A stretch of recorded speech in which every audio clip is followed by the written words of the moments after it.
when someone fucks up and does something stupid, the one word, well, I thought, no, don't fucking think. Stop fucking thinking. You're no fucking good at it. Start knowing instead. Stop thinking. Start knowing. Well, I've definitely... That drives me crazy. I thought, my ass, you're an idiot. Yeah. Well... Hi. Well... Because I thought that would get me up to the right amount, and then I stuck them up there, and I'm like... And it's like I have an empty hole. I was like, this is weird. It's like I thought about it, because now that's the drive to buy another. So you're sad you have an empty hole. Yes. I have one empty hole. Depends on the weather. I might not kilt up. Well, you can kilt, but just wear some like compression shorts. No, then it's a dress. Has to be traditional. It's a dress no matter what. With a lot of anti-monkey. Look, if a woman is free lipping in her dress, it's still a fucking dress. It doesn't make it a kilt because she's free lipping.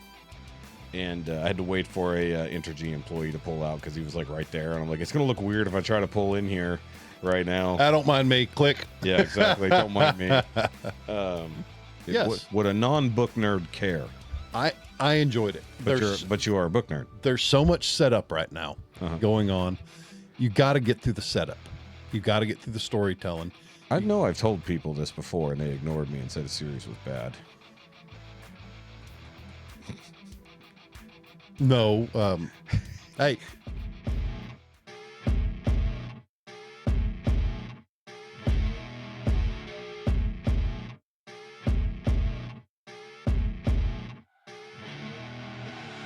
I see her rolling up over black Cadillac, high heel boots and a sexy body full of tats. That makes your head look less giant. Nothing makes my head look less giant. The only thing that does that is a gigantic sombrero, of which I own none. Zero. No sombreros, just lots and lots of scally caps. Lots. I'm in a weird position now. I have an empty hanger, even though I thought I bought the exact right amount. So I might be missing a hat. But I can't think of the one. That's more likely. It's like, because I got the newest one. Check your car. Yes. No, there actually isn't one. So that orangey, bluish, grayish one over there, that's the newest one. That's the autumn peaky. Yep. I like that hat. It's actually super comfy. Wore it out to church the other day with my orangey shirt. And, yeah, so when I did that, I ordered 3 more hangers because I thought that would get me up to the right amount. And then I stuck them up there, and I'm like... And it's like I have an empty hole. I was like, this is weird. It's like I thought about it, because now that's the drive to buy another. So you're sad you have an empty hole. Yes. I have one empty hole. Actually, it's not even technically a hole. Saddened you. I mean, it just means that I'm going to have to buy a color I don't have at some point. Because I wanted to make sure I at least had some green ones for whenever St. Patty's Day rolls around. I'm covered pretty well there now. So What, no Christmas hat? They have like a Santa-y Christmassy one, but if it was primarily red, I would want it, but they usually go more green and white with some red, and I don't want that color scheme. Now, if I can get a reddish one with like a green plaid pattern on it that would match my Nimea Christmas sweater, then I'd be good for that. Which I think this year, maybe if I got time, I'll make a new Nimea ugly Christmas sweater design. There you go. See how well that will work. I'm not sure. I did want to talk about something that happened this weekend. So you're going on very little sleep today. I am. I'm running on, what, 2 hours maybe? You're on some 2.5. fumes. Well, in theory, you should have had like 3.5, but you know. But, not my bed, not normal sleeping thing, no dog. Yeah, yeah. So hard to sleep. Yeah. So I actually had a problem sleeping Saturday night. But it's because I was alone Saturday night. Because the wifey decided that she wanted to go out. Because I took Friday night off to watch the fight, which we will be talking about later, I said, okay, I got to stream Saturday to make up for it. And apparently that was a really good idea because I got like 560 fucking views over the weekend. Oh, hell yeah. Yeah, that my normal streams, 70. So Was that like the toy review with the No. Okay, not the upcoming? No, this was just my normal streaming stuff, looking at music. By the way, I'll send it to you later, but you like House of the Rising Sun? Yes. Phenomenal cover just came out. Really, by whom? Eric Gronwall. He's a Swedish singer. He's fucking amazing. Nice. I will send it to you later. Did he get into it, dig in, a little growly? I will send it to you later so you can watch it and react to it in real time. So either way, that's probably why it got a lot of views. Either way, so the wifey goes out. She wanted to go over to Marshall's Tavern here in town. Mm-hmm.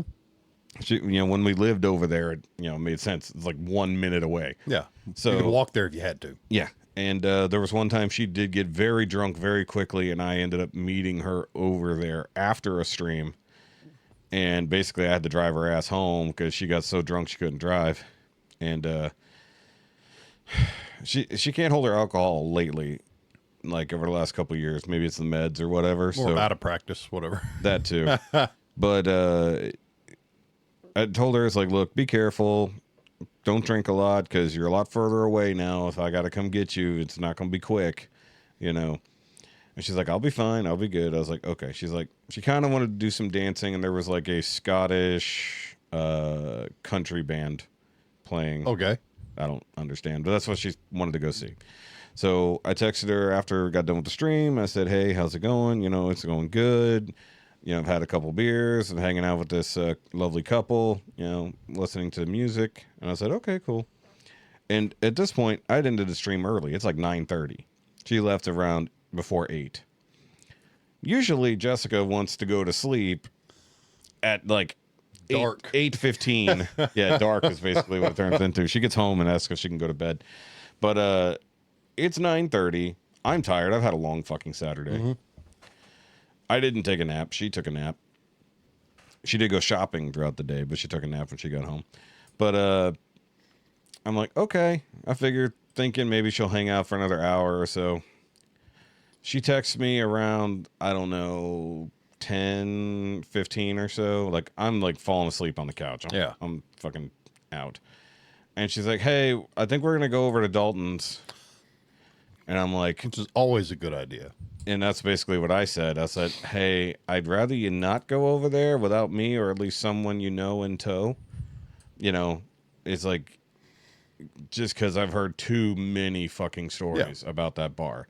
Now, mind you, that bar has gone through a lot of transformations over the years. But still, it's still fight night over there. It's always fight night. There's usually a lot of drunks, and there's usually a lot of cops in the parking lot. It's turned into a stop and stab. Yes. And on top of that, there's the usual shenanigans in a country bar, No, that's in Huntsville. But there's still... Shut up. Wait, is Shenanigans... Is this still open? Yep, Shenasties. Yeah, I didn't know it was still open, honestly. Yep. So either way, I told her I'd rather you not go. And she's like, I'll be fine. And I said, I would rather you not go. And she's like, well, we're already here. I'm like... So, and then, like, to finish out the story before I ask a question, she didn't get home till 1:30. 1:30 in the fucking morning. And I didn't hear from her from 11 until 1:15. I texted her and I was like, hey, I'm going... Oh, actually, no, I take that back. When I went to bed, I fell asleep on the couch watching TV, and I said, okay, I'm going to be... I typed it wrong. Said I'm going to bed, and she said, what, you're going to be old? And I'm like... So that kind of pissed me off. So I went to go lay down. I put my CPAP on. Tried to watch some videos, and I just realized, like, I'm not going to go to sleep knowing my wife is out at some fucking bar that I know can go downhill very fucking fast. And so, like, I don't go to sleep. And then I text her, and I say, when are you coming home? No reply. Just says delivered, not even read. 30 minutes later, baby. 30 more minutes later, still haven't fucking heard from her, so I call. And then, like, she doesn't answer. It goes to voicemail eventually. And then, like, as I'm about to call her again, she calls back. And I'm like, where are you? At this point, I'm fucking pissed. And she's like, I'm just paying my bill. I'm about to leave. And I'm like, do you have any fucking clue what time it is? She's like, well, I haven't really been watching the clock. I'm like, it's almost 1:30 in the fucking morning. It's like, we got to go to church in the morning. We have fucking responsibilities, and your ass is staying out on your own until 1 o'clock in the morning. And she's like, okay, well, let me just pay my stuff, and I'll get in the car, and I'm headed home. And I'm like, okay. Hang up. She calls me. At this point, I've moved back to the couch because I'm just fucking pissed, and I don't want to lay in bed. And she calls me right back, and acting almost like we didn't just talk. Like we just talked like 2 minutes ago. And she calls me back almost like we didn't have that conversation at all. And I'm like, did you not get my messages? And she's like, no. And she looks at it and she's like, oh, I'm sorry. I'm like, yeah, I haven't heard from you since you said you were going to the bar I told you I didn't want you to go to. Yeah. And she's like, oh, I'm so sorry. I was like, are you mad? I'm like, yeah, I'm fucking mad. It's like, mostly because I didn't hear from you and you kind of went against my will. It's like, I'm not super controlling or anything. I was concerned about a safety problem because I know of that fucking bar. I know people who used to frequent that bar. I knew people who used to work at that bar. It's like, I know there's shit that goes on there. So, yeah, if she had gone out with, say, like Amy and Heidi or somebody, which I told her to fucking hit up them and see if they want, at least Heidi maybe would want to fucking get out of the house. I don't know. Does she need a ride? Still, Jessica would have picked her up. Or, you know, if Amy wanted to get out of the house, you know, she could have grabbed Heidi and brought her. I told her to hit him up. She's like, no. And I'm like, fucking do it. It's like, there's no point in having so-called friends if you don't even reach out to them.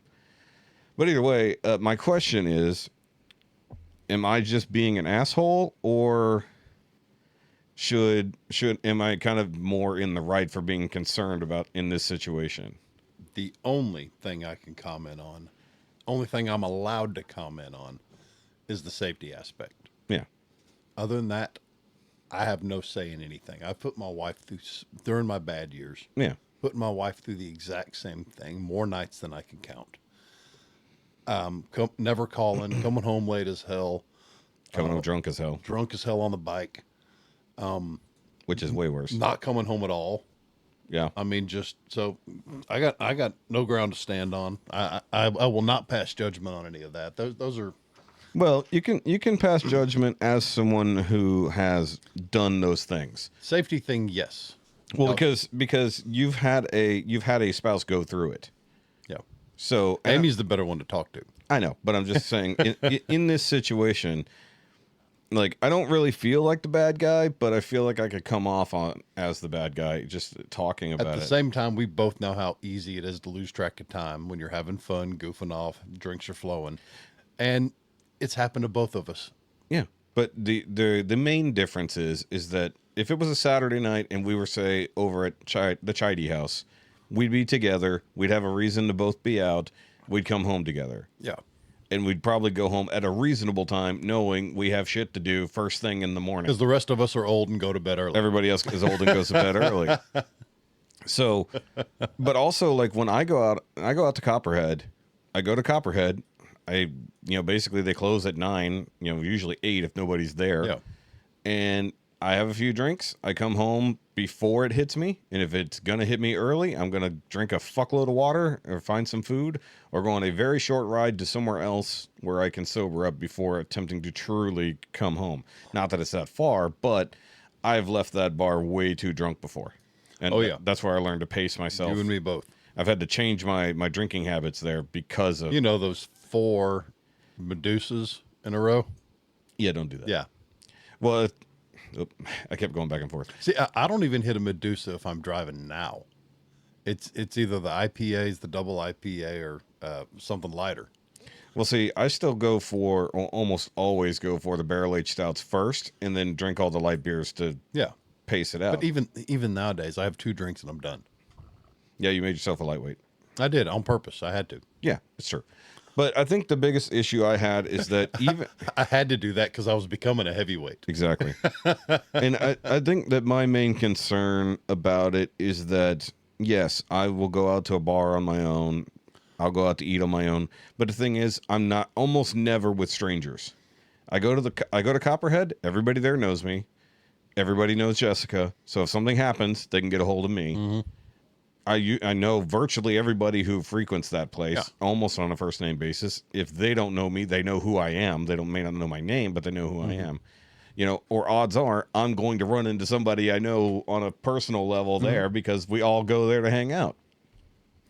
She went to 2 different bars that we don't frequent with strangers. That's like I said, if she had been out with friends that we knew, I would have zero problem. Because at least somebody would be able to contact me if something went down. Well, here's the deal. She may just be getting bored. They're y'all, you might need to make an effort to start dating each other some more. Yeah, I understand that.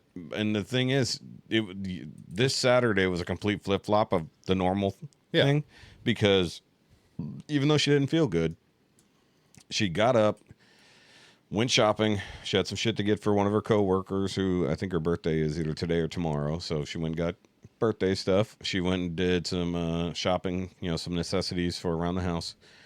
And then took care of something. I forgot what it was, something minor. And then so she was kind of in the get up and go mood. Normally, she's sit on the couch and sleep all day mood. Like, that's the norm, for a Saturday. Like, she sleeps more hours than she's awake, generally speaking, on Saturday. And even after sleeping all day, still goes to bed at 8:30, and then wakes up at 7:30 on Sunday. Me, my schedule is weird, but I'd like my sleep to be roughly the same, And Saturday is my one night I can really get a good fucking hard night's sleep, 7 or 8 to 9 hours, depending. That's my Tuesday. Yeah. Or my tonight. Yeah. And so basically didn't even go to sleep until after 2, and then got up at fucking 6:30 to go to church. Yeah. I didn't go to church at 6:30. I got up, made myself some coffee, stayed a little bit infuriated, You stewed. Yeah. Well, I mean, we went to sleep. Did she get up with you? No. Okay. I let her sleep for a couple hours because, well, she needs it more than I do anyways. But she did apologize, quote unquote. She gave me like an apology back rub, sort of, and it's like, I don't think she understood that I was legit upset, because I don't get upset about much. And usually when we fight, it's over dumb shit. No, but this was just like, for me, it was like, you did what I told you I didn't want you to do. It's like, I don't care that you're bored at home. We could go do the thing you really wanted to do on another fucking night, but come home at a reasonable fucking time, because we do have responsibilities. At bare minimum. That was my argument. Because like I said, if I'm going to stay out super fucking late, which I almost never do on my own, the latest I'm coming home is like 10:30, at minimum. Because frankly, after that point, especially on a Saturday, that's when all the drunks are on the road, and it's just going to get worse closer to 2:00. Especially she's like there, and damn not near to mention the cops. Yeah, that's what I told her. I was like, be careful, because I know the cops are going to be hanging out in the fucking parking lot. And she's like, well, it's fine. I've been drinking water for like an hour. I was like, it ain't about that. Nope. It's like, because you had a beer an hour ago. Well, it depends on your processing intake. You can burn through about one drink an hour. She has very slow metabolism, so she's not going to metabolize alcohol that quick. Or we motor through it. We have good fuel mileage. Yeah, and if she had her not so innocent vape with her, that could have caused other issues. Yeah, so I don't know, and I understand the boredom thing, because she said that she's wanted to go out dancing. I'm not a dancing person in any way, shape, or form. Then tell her next time just to grab a friend. That's what I said. I said, look, grab Heidi, grab Amy. Amy would love to go. Yeah. Amy was talking about trying to find something to do last week. Yeah. And I'm sure, 100% would work out. Now, this next coming week is like pre-Thanksgiving stuff, so that's kind of, all plans are already made. Pretty much. I'm going to be nonstop go. I'm going to get very little sleep before Thanksgiving. Yeah. Oh, I'm going to try. I am working the Legion that Wednesday, the day before. Yeah, because you said you're basically fucked for actual Thanksgiving. Well, yeah, because this Saturday someone's covering me. Yeah. So Amy and I can go to the Renfest. Yes. So we're going to have fun. And it's going to be nice. It's going to be a pretty day. Yeah, I hope the rain and everything will be cleared out, and it'll be nice and cool. It's like 4%. Good. 55 degrees is the low. Yeah. It'll be great for tent camping. Yeah. I don't think we're going to make it out, obviously. We're kind of running out of time to go back to the Renaissance at this point. But apparently, Barbarian Weekend, which just passed, was like the fucking weekend. I think 10 people I know who were there. And then on top of that, other people. Like I think we'll be there on the Highland Fling. Yeah. It's usually goes Highland and then the whatever Christmas. Yeah. Was usually last. But I think they got an extra week out of it this year because it's going to be a no sleep. I'm going to go straight from work, straight up to the farm, grab Amy. Everything will be packed, ready to go. Get your kilt. Depends on the weather. I might not kilt up. Well, you can kilt, but just wear some like compression shorts. No, then it's a dress. Has to be traditional. It's a dress no matter what. With a lot of Look, anti-monkey. look, if a woman is free lipping in her dress, it's still a fucking dress. It doesn't make it a kilt because she's free lipping. It's like it doesn't matter if you have underwear on or not. The underwear is for safety. Yeah, I'll make that call this week. I need to try it on. I haven't tried it on in a couple of years. Look, most of the seating at Renaissance is concrete. You got to be careful you don't have any ride up. Right. Drag your balls against the fucking concrete there. I was having road rash. Yeah, road rash. Yeah, you got your balls resting on cold concrete. Nobody wants that. You get up, you're kind of stuck. It's like, oh Lord. And then you fart. Actually, a late friend, I wore a kilt at a Christmas party, and it was cold, and I spent most of the night outside. And from that day forward, I was deemed Frosty Balls until the day he passed away. Well, I think I know what this title of this episode. Oh, bring it. Frosty Balls. I miss you, Jackie. Frosty Balls. Shout out to Jackie. And with that, we might as well get started here. What's going on, guys? Welcome back to episode 119 of the Now You Made It Awkward podcast. I am Shoky, and you can follow me at all the Shoky-related links down below, whether that's Shoky Review, Shoky Reviews 2, or the It Doesn't Have to Make Sense live stream channel, where I usually stream Fridays for sure, occasionally a Tuesday or Thursday, depending on the situation.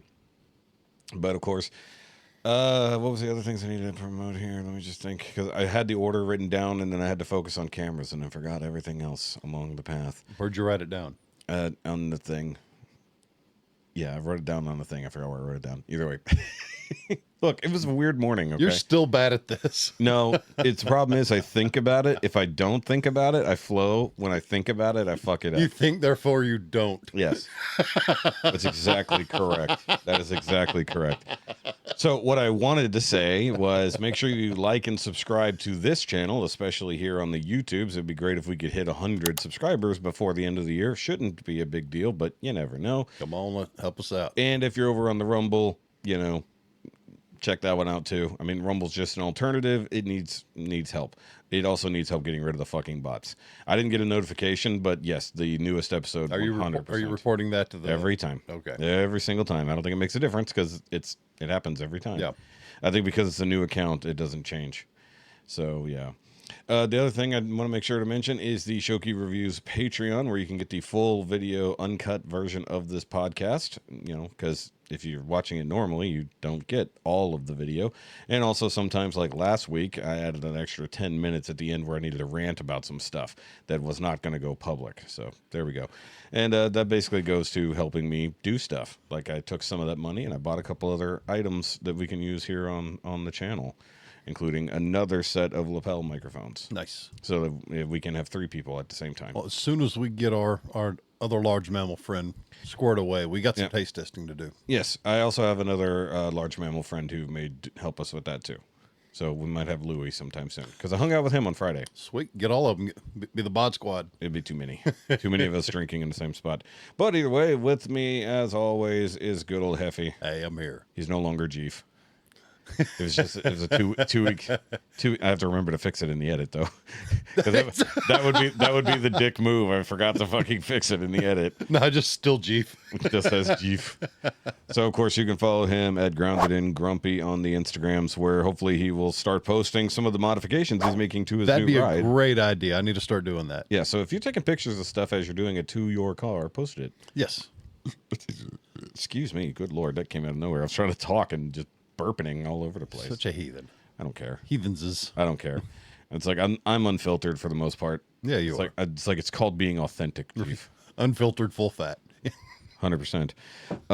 Speaking of being full fat, earlier I fell asleep on the couch and I'm like, oh, woke up and I'm like, oh, okay. How long has it been? Okay, it's only been like 20 minutes. Did I almost die? Yeah. Yes, did I almost die? Well, I might have almost died because I checked my blood pressure. And whoo boy, was it high. One of those where you wake up and your heart's pounding? It wasn't pounding, but I had the thought, I'm like, I haven't actually checked my blood pressure, and I've been off my blood pressure med for a couple months now because my doctor decided to hold my medication hostage until I come in and, spend more money, instead of them just refreshing it. Either way. And it was significantly higher than I would have expected, but it could have also been because of the way I woke up and stuff. So it might have just been higher. So I took it again, like 5 minutes later, did some breathing. It's not like I was panicking in any way. And it was lower again. at that point, and I'm like, okay, let me check it a third time and actually follow the fucking directions on the fucking cuff. I was like, oh yeah, you're supposed to like have your hand at heart level, and I did it there, and it was lower, but still like that top number is looking a little high. So I went and got into Jessica's. That's a little scared. Last week I was falling asleep, and I had a haptic jerk hit so hard. Oh God! I kicked my dog off the bed. Yeah. Poor little Nixie caught it broadside. Yeah. Fell off the side of the bed, still wrapped up in the cover, so it looked like a sack of taters. Yeah. Well, I know I told it here on the girl. I know I told it here on the pod before, but I don't know if I told you that I had one of those, the like myoclonic jerk. Yeah. Myoclonic, that's not haptic. Yeah. And I basically karate chopped Jessica. Judy chop. like basically I karate chopped her in the temple in her sleep. And she's like, what the fuck? and I almost gave her a black eye. I mean, like I wasn't trying to by any means, but that was whenever before I was on my CPAP. Yeah. And didn't know that's why I was having issues. I'd done that my whole life, where basically it's just you wake up fighting. Well, no, it's because I fall asleep so hard and so fast that the body thinks that something's wrong. Well, that so myoclonic it jerk, does the jerk. Your body thinks you're dying. Yeah. And it jerks you awake. Yeah. So that's before I knew I had sleep apnea. So realistically, what it was is an apnea response. You ever have one of those so hard you hurt your back? No, but I've kicked things. Back in my old bed at the trailer, it was basically enclosed in the wall, so I had walls on on three sides of the bed. So if I was facing the wrong way, I could kick the fucking wall. I don't like that at all. Yeah, and we used 3/4 sheetrock, so it was heavy, But oh yeah, we forgot to do the messaging thing. That's right. Oh yeah, hit us up on the Facebook page. You can send us a voice chat. You can send us a regular message at the Now You Made It Awkward podcast on Facebook. Yes, and of course you can do the email at the NowYouMadeItAwkwardMail@gmail.com. Yeah, somebody do that. Somebody, for the love of God, because it does still work. The reason I forgot that is because I have the Shaun message for the day. Nice. He sent it early. He sent it like he sent it like 11. I wonder if he took my advice and recorded it the night before. No, he sent it at like 10:30. So our regular scheduled highway report. Pretty much, yeah. And it's a long one. It's like 1:10. All right, Shaun. Yeah, so let's see what Shaun's got for us today. I'll adjust volumes accordingly. Question for the pod. Hey, did you guys watch the Jake Paul, Mike Tyson fight? Was anyone else as disappointed in life as I was? Uh-huh. I fucking knew it. I knew it. I called that shit. We're going to talk about it. Oh my God, and that leaked script was so close to what actually happened. It's all bullshit. Everybody knows it. Whatever. Two guys got rich because we're idiots just wanting to see one get the shit beat out of him. Whatever. Done with these two jack-offs. No, you're not. Forever. Nope. Anyways, so, Jeff, did you watch the new Dune Prophecy show on HBO that premiered last night? I did. Looks like it's going to be pretty fucking cool, man. I'm psyched about it. I watched the first episode. It's pretty awesome. I think it's going to be cool. But my real question for the pod, I guess we'll make this long because I skipped last week because I'm busy as fuck. Question for the pod is, what two celebrities would you like to see in a boxing match, or better yet, a UFC fight? Like, really, no script, no take dives, no nothing. Two motherfuckers get in there and get after it and have a good old-fashioned dust-up. Who would you like to see in there? Oh, so we're going like celebrity deathmatch style, yes, like please. The 90s. So we're gonna talk about the fight here after we're done with this question for sure. And we'll circle back to Dune. Circle back to Dune because that was your homework. Two celebrities if you want to watch fight. I assume we're gonna go with living. Let's leave dead out of this because that's a different story. We're going full like MMA cage match style. Because you recall that Shaquille O'Neal and Gronkowski floated that idea live on the fight. Yeah. They were talking about doing something like that. Pull the mic in. Where they're bringing in the NFL and the NBA and the Major League Baseball. Hell, bring in the hockey players. Yeah, but I think they were also going to have those guys just doing other sports against each other instead of like... Either way, whatever they do should be fun. Yeah. I think that was bullshit anyways. I think it was just Shaq being drunk. But either way... Hey, Gronk being drunk. I'm gonna say I'm gonna agree with Shaq. Whatever he says. Yeah. I want to see Eddie Hall and Mark Hamill. Okay. Because I kind of want Mark Hamill to get his ass beat right now because he's been such. I want to see just because one of them annoys me so entirely so much. Yeah. I want to see Dwayne the Rock Johnson. Okay. Fight Kevin Hart. And seriously fight Kevin Hart. I mean, they both annoy the shit out of me. Kevin Hart pisses me off so much because he's such an annoying little micro douche. He is a little micro douche, in fact. And honestly, I don't think he's as funny as he used to be if he was funny. And I want to hear. Ah! Yeah. I mean, if it's going to be a serious fight, yeah, that would be funny. They'll just throw him out of the ring. But I also, look, I'm not technically wishing harm on Mark Hamill, but I do want him to kind of learn a lesson about being a douche. They could even double team and Jack Black join Kevin Hart. Jack Black and Kevin Hart versus The Rock specifically. Yeah, I mean, maybe. I mean, hell, versus me. They might be able to get him just on just numbers. I don't think so. Well, because I mean, Kevin is very fit, and Jack Black is not. So I mean, well, he's also a backpack. Yes. So if he hops on The Rock's back, and then Kevin actually works the legs, they might be able to really hurt The Rock. Maybe. Because he's got plenty of wrestling and football injuries. Doesn't matter that he's that strong. Something's gonna break. Because The Rock is also old. He is 50 something. Yeah. I mean, he looks good for a roided out 50 something year old, but so does Rogan, who's not using roids. That would be a more entertaining fight. It's anyone versus Joe Rogan. How about this? The Rock versus Joe Rogan. The Rock versus Joe Rogan would be really fun. Because Rogan would beat the fuck out of him. But The Rock can pick him up and throw him. So it's I don't know if The Rock picks up Rogan. Could he spider monkey around? Of course, because Rogan is really strong, but he's also short. He's 5'5". If he picked him up and he got his legs wrapped around one of his arms, he'd take him straight down with a hanging submission. Yeah, or he could do like Mighty Mouse. You seen that? Mm-mm. So, you know who he is, right? No. Demetrius Johnson.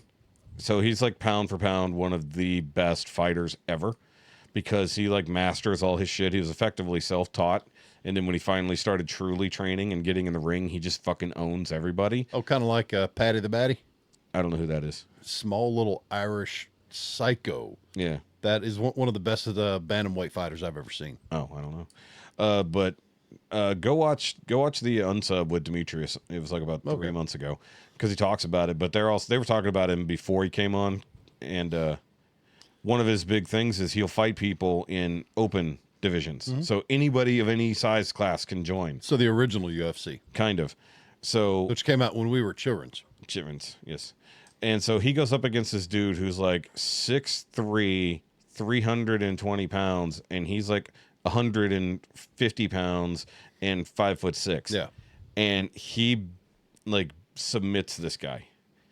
But there's another video of where he gets picked up. No, I'm sorry. He's fighting someone. He tosses the guy in the air. He's not a big dude, so for him to be able to pick him up and move him, mm-hmm. He lifts the guy up and then manages to get him in a flying arm bar and submit him by the time they hit the ground. Nice. Demetrius Johnson is ridiculous. I'm gonna have to make a note and look that up later. He's absolutely ridiculous. Just go watch some of his fights. Either that, or I'm combining.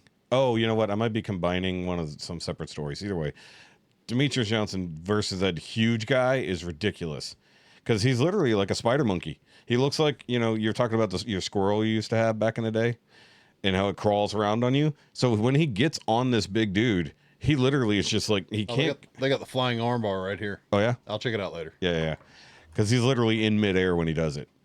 It's crazy. Oh, it'll be fun. Yeah. So I want to change that up, because I mean but the funny thing is, do you want to see somebody who can fight versus someone who can't fight? Or do you want to actually see a good fight? Oh, this is a personal vendetta for me. Yeah, I would say that. Okay, so I would say, let's go Demetrius Johnson versus The Rock. Would be amazing, because I want to see something that'll make me laugh. Yeah. Demetrius Johnson versus Kevin Hart, because they're about the same size. God. Be a friggin' He was shredded. Be a heart-shaped pretzel. Because he beats the shit out of people. Because he isn't just jiu-jitsu. Like, he can fight in almost like a ton of different styles. And not to mention, he's like perfect, like gun, like they hand him guns like over at Unsub. They take him to a range day like they do with all their guests. And he's never held these guns before. And he's like perfect. Yeah. He's like, well, how are you good at this? He's like, well, I'm just following instruction. Exactly. Like, you told me what to do, and I do it to the nth No degree. bad habits and proper instruction are always going to yield great results. Yeah, especially if you follow and implement. Yeah. My stepdaughter is a perfect case in point. That 5'9" little girl can pop that 4570 government all day long without barely rocking her, and she's hitting what she's aiming at. Yeah, she is. Yep. Sorry, it sounded way worse than when you meant it to. But how she can rock my Glock? She's good. Yeah. I need to get out to a range. Range. It's been a long time. Yes, but you never invite me over. Well, then you never say, "Hey, I want to go shoot." No, what I told you the other day, you could just invite me over for whenever. Yeah, after deer season, we'll shoot. Okay. Oh, can we talk about this? What? The fucking deer with the balloon tied to its foot. I don't want to because it's funny. That's all there is to it. I know, but I would just want to talk about the fact that somebody did it and it's hilarious. So, guys, if you're not following me on social media, I posted it everywhere. If you saw that in front of you and you had a balloon that said "Get well soon" or "Feel better," yeah, it said or yeah. "Keep your chin up." Yeah, get well. Well, that deer was not keeping its chin up. It didn't have a chin anymore. But yeah, so I was driving to work the other day. Someone said it was a dog. I was like, "No, dogs Yeah, don't they have thought it was hooves. a dog. Just in like No hooves on dogs." Yeah. So it started an argument, which I thought was insane. It's like, look, it's okay if you have a different sense of humor to me, but don't get on some fucking high horse. Yeah. Like, all life is precious shit. It's like, it's a fucking deer that might have hurt somebody. We don't know. Should have just sent him a balloon that said "Get less dumb soon." It'd take a lot to ship that all the way over to the other side of the world. But it was funny in its own right. More people laughed. It got removed from the I Love Conroe Facebook group That's awesome. because people complained. It was like, yeah, you shouldn't listen to some Karen. All you had to do was look at the likes and the dislikes and the laughs. Yeah. It's like the laughs alone outnumbered. Let the court of public opinion decide that. Yeah, exactly. Don't let some stupid Karen report it and get it over with. Go look at the posts. Look at how many people are laughing at it. Because and by the way, I had to sit there for a minute to make sure I caught the balloon facing the right direction. And make sure that it was tied to its balls. It was not tied to its balls. Oh. It was tied to its hoof. And I don't believe it had balls. Believe it was a doe. Okay. Because maybe that's why it had no head. Maybe they took it because it had antlers. I don't know. It had no head. I know that. Well, and it was pretty ripe when I pulled over. Oh, yeah. Now, I don't know how long it had been there. I think a day, maybe. Because I missed it going to work. One of my coworkers told me about it, and then I waited until later to see it, and that's when I pulled over to check it out. Mm-hmm. And I had to wait for a Intergy employee to pull out because he was like right there. And I'm like, it's going to look weird if I try to pull in here right now. I don't mind me. Click. Yeah, exactly. Don't mind me. But either way, I thought it was funny. And apparently my friend Abby has a friend who does this. So she thinks it might have been him. Nice. But I think it would have been amusing if it was the person who hit it. Like, they're like pissed about their car being damaged or whatnot, but they just happen to have a get well balloon in the car. And they're like, hold on, this is going to be great. Because what got me is that apparently Jessica had seen it already once before I even mentioned it. And so I went looking for it online and I couldn't find it, but I found somebody asking about it and asking for pictures. So I'm like, hey, here's the fucking picture. And then I made my own post. So I think somebody posted it. I think it was taken down for the same reason. Now, they also might have got from the more gruesome angle. So that might have been why. Because the other side was not pretty. That's why I got the side I did. But guys, if you want to check that out, go check out my Instagram or the SHOKY Facebook page. Or actually, I never promoted, but I do have a Twitter. So I do get on Twitter and shit post. You have an X. Oh, I did I get a post that I didn't get any responses to. I put up a poll that said, which was more fake, Kamala's campaign or the Mike Tyson and Jake Paul fight? Right. And I think we know the answer now. That fight was fake as fuck. Well, I don't care about the final match. But that's the only one in question here. I really enjoyed the others. Actually, incorrect. That is not the only one in question. The girl fight. The fight of the night. The girl fight, well... Taylor. Yeah. So I think she was robbed. I think Serrano won that. I think by only like a point, but considering Katie was basically fucking just getting in, headbutting, swinging a few times. The beginning of the fight was a bit more even. Yeah. The back half of the fight was all Serrano. Well, first of all, from a boxing background, if I'm fighting a southpaw fighter, yeah, head contact will be that's what they said. Is that unavoidable? It's unavoidable because and if you're two aggressive people, especially heavyweights, and they fought before. Exactly. Yeah. But I did see the side-to-side head movement. Yeah. She was. Well, she's Irish. Yeah. They fight dirty. That's Irish martial arts. That's Yeah. mostly headbutting and kicking people when they're on the ground. But it's called hey ye. But when you put your hands down and throw your head forward at the other person, that's purposeful. Yeah. That's not. Oh no, it's a weird problem of her hand positions. No, she was straight up fucking headbutting, getting in close and going. It's like especially when the ref was on the other side. I'm cool with the bout because I was pulling for Taylor to win to begin with. Taylor, that's Katie. Yeah, Katie Taylor. Is it Taylor? Okay, I couldn't remember her last name. It started with T. I just can't remember. But no, I think Serrano won, but only on the technical side. But you could see it when they made the announcement. She goes like, "What the fuck?" Like they're all everybody was like, "What the fuck?" What I didn't approve of was her trainer, coach, whatever, running his mouth nonstop, not letting go of the mic, grabbing the mic. That is completely unprofessional. I think that there's a reason to be. I pissed. know he was frustrated. Yeah, but he did need to show that on national television. Well. He could have comported himself a bit more professional. I feel like while this was all pro, I feel like somebody actually getting to voice their opinions. Because, I mean, otherwise you're going to fight it after the fact, much like an election. We're not going to talk about that today. Well, but, a lot of that, it's good sportsmanship. Yeah. Even with a bad decision, even with a disappointing loss, you still comport yourself as a professional. The reason why somebody needed to say something is it was a dual championship fight. Yeah. One of them was losing a title no matter what. They both had their separate titles on the line, which I didn't realize. I was like, wait a minute, hold on. They called this a championship match, but they both are coming in with a title. So that means they're both giving up a title at some point. Yep. I was like, that's weird. You almost never see that because the fight right before that was also a title fight, but that was a good fight too. The Barrios.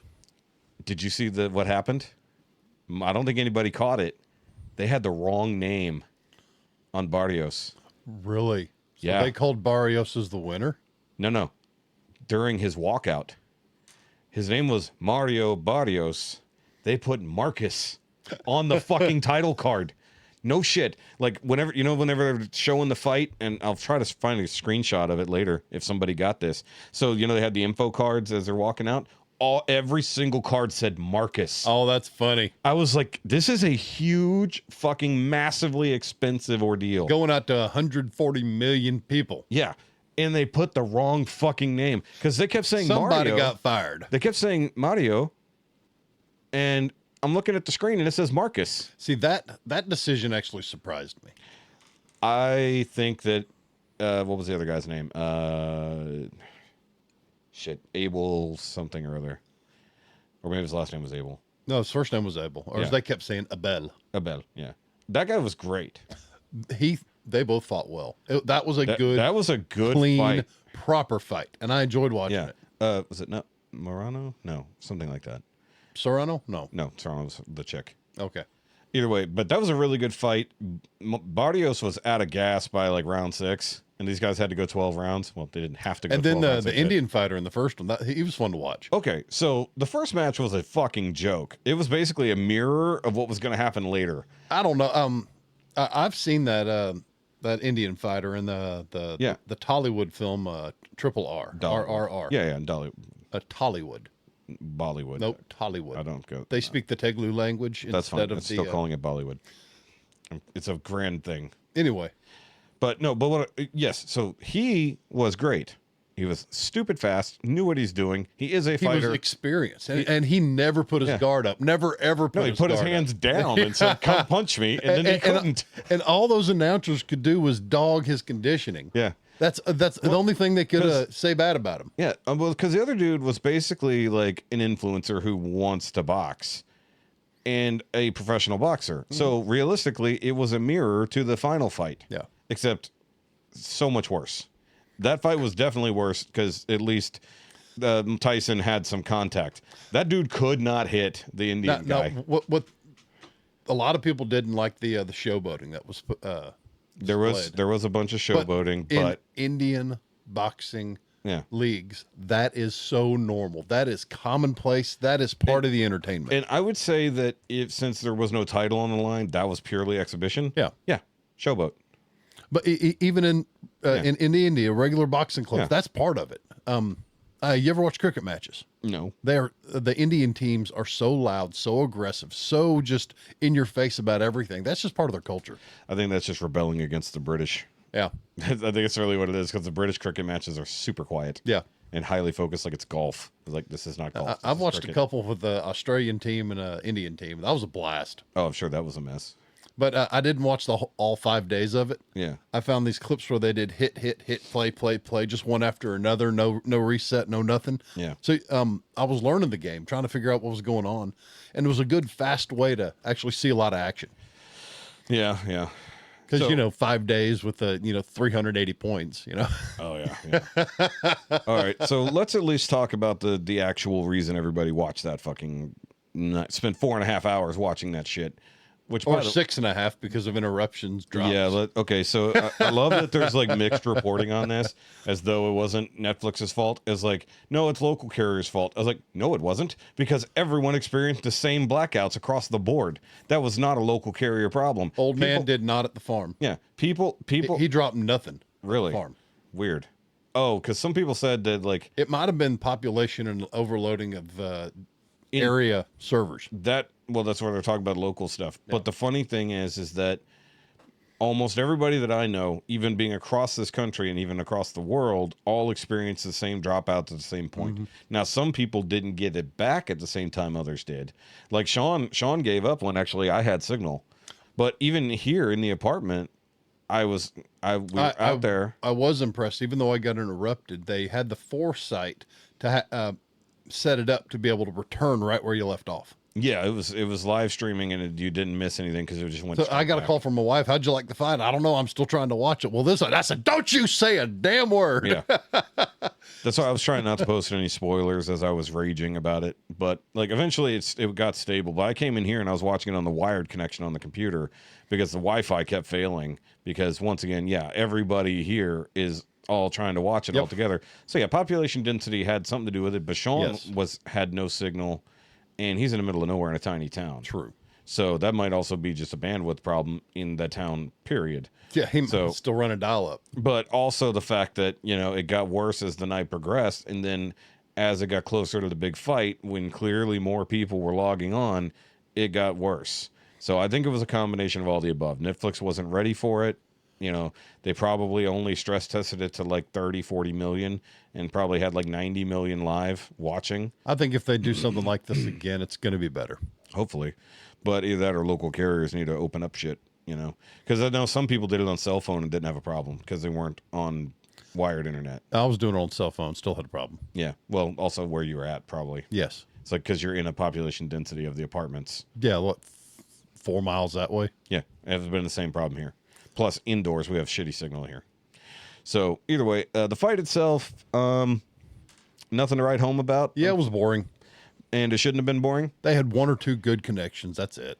And the two things I want to specifically talk about is the fact that it's the meme today, yesterday, every day. This fucking all week. that one dude, Cedric the Entertainer. I don't like his legs. I don't like his legs. Well, that wasn't Cedric. That was Roy Jones Jr. talking. Okay, well, that's all he said. Yeah. Don't like his legs. Well, that's because his legs looked weak as shit, and he had the knee brace on. Now he's like almost 60. Yeah, but he also trained with the knee brace. So, but here's the thing: the reason they say this. Because if you watch any of his training videos from the last 6 fucking months since they got the extension, that was not the man who was in that ring. No. Highly aggressive, making massive connections at lightning speed. There was 3 exchanges in the whole match where Mike Tyson was fighting. 3. And the rest of them, he was blocking, getting hit, or staying away from him. Brother, you stand a chance to make $20 million by hardly doing anything and taking almost no damage. You're going to do it. Yes, but also... that wasn't Mike Tyson then. Because Mike Tyson made a lot of money being Mike Tyson. He wasn't going to get hurt by Jake Paul. They might have taken a couple slightly bigger hits, but not if he went out there and was Mike Tyson. That shit would have been over in 30 fucking seconds if he was actually trying. And I don't believe he was trying at all. And I think that, like, when you see him connect with Jake's, like, he caught him on the right side, that one exchange, and Jake got rocked back, and he kind of had a panicked look. Yeah. And that was one of the few times you saw him be properly aggressive. He got close and closed the gap and just whapped him right in the fucking face. And then Jake ran away. Mm-hmm. All the other times, Jake was being aggressive, and Tyson basically was just shrugging it off. Still had the head movement, still had the body movement. But he had much faster movements here and there. It was like a tale of two fighters. Yeah. Like, there was, like, it would have been one thing if he got out there and he got gassed. That would be one thing. He didn't get gassed. He was following the script. He did nothing. Yeah, he followed the script. And when he didn't follow the script, that's when Jake panicked. And you could see it. Yeah. And also there's that one exchange where Mike hits him in the fucking neck. And then he puts his hands down and taunts him with the tongue out. Mm-hmm. It's like, if that was really Mike Tyson, he'd have no tongue left. Yeah. He'd have fucking punched him straight there with that opportunity. He'd have closed that gap lightning quick, and he'd have fucking knocked his head off. But I'm saying is, like, I didn't read the script. Shaun told me about it right before the fight. And yeah, the comparisons are pretty ridiculous, but I think a lot of people know how boxing works. But the only main difference between the script and what happened was there was not a knockdown. But I think there was supposed to be one, because there was that one shot in the third round where he did hit him. And even Jake said, I'm going to knock his ass out in the third round. It's like, third round comes around, he almost knocks him out. Well, almost, not, quote unquote. Mm-hmm. And I'm like, I think that's where Mike forgot the script. Yeah. And then they had to get back on the full script, because I think he was supposed to get knocked down, and then everybody was supposed to start pitying Mike. Instead, everybody started not feeling bad for Mike, but going, what the fuck is Mike doing? Right. Because the other thing was, he kept biting his fucking glove. Why? They brought that up, and it was such a small screen, I couldn't see it well. Oh, dude. Every time he starts to get a little aggressive, he does a quick thing, he backs off, shrugs back like this, and starts gnawing on his left glove. And I don't mean, like, it's not like you could see where they adjust their mouthpiece, because you can tell when you turn the hand and they push like this with your hand. He was like this, like fist up, biting the fucking glove. And some people said early on, like the one announcer guy was like, oh, he must be having a problem with his mouthpiece. It's like, if you watch the corner, he was not having a problem with his mouthpiece. That mouthpiece barely came out. Yeah. The guy on the ringside couldn't get it out of his fucking mouth. That's not a problem with the mouthpiece, unless it's digging into his fucking gums, maybe. Mm-hmm. But then you wouldn't be biting down on your glove. He was biting like a cat. You know, when you get a cat riled up and it'll bite, and then like start kicking. 3 belly scratches and that's it. Yeah. Yes. I think that's what he was doing. I think that was him venting his frustration that he couldn't beat the fuck out of Jake. And I don't see why he didn't. Because he got paid $20 million to not.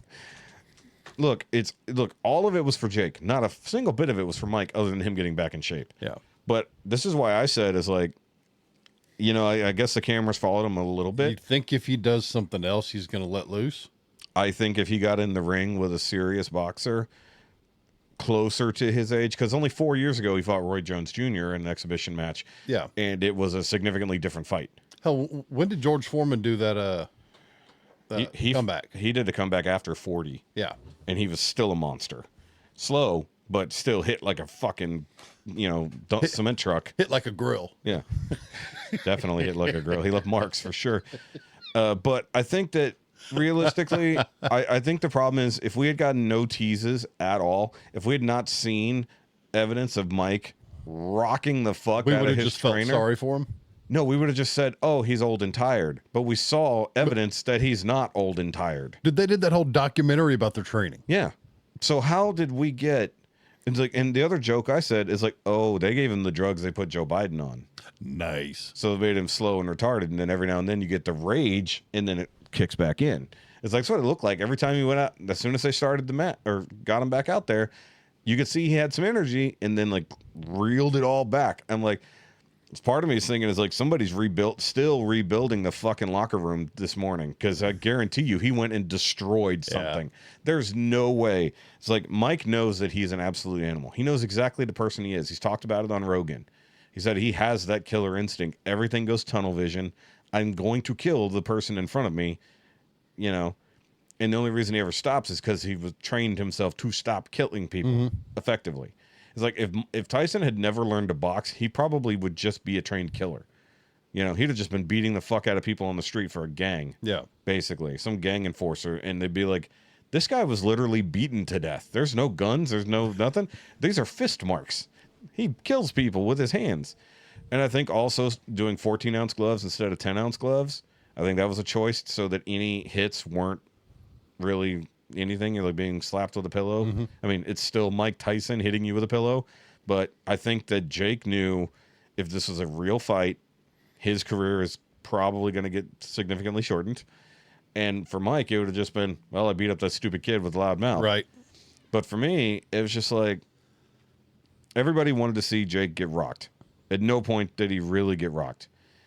If it had been kind of even at all, like if it had been some decent exchanges here and there and not just Mike just walking around, because you could see the difference in his footwork. There's a couple times where he's like, you know, really doing some fast switch ups and dodging, and then like the quick head movements and everything, and then he instantly goes back to basically being a brick wall. Well, it makes no sense.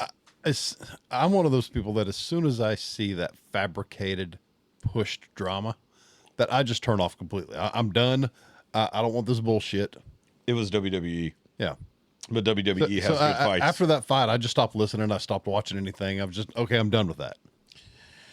Yeah, it was way too scripted. And I just think that I went back and rewatched the Taylor fight. Yeah. That was awesome. That was just a fantastic fight. I think that I found it weird. So the first fight was 8 rounds, right?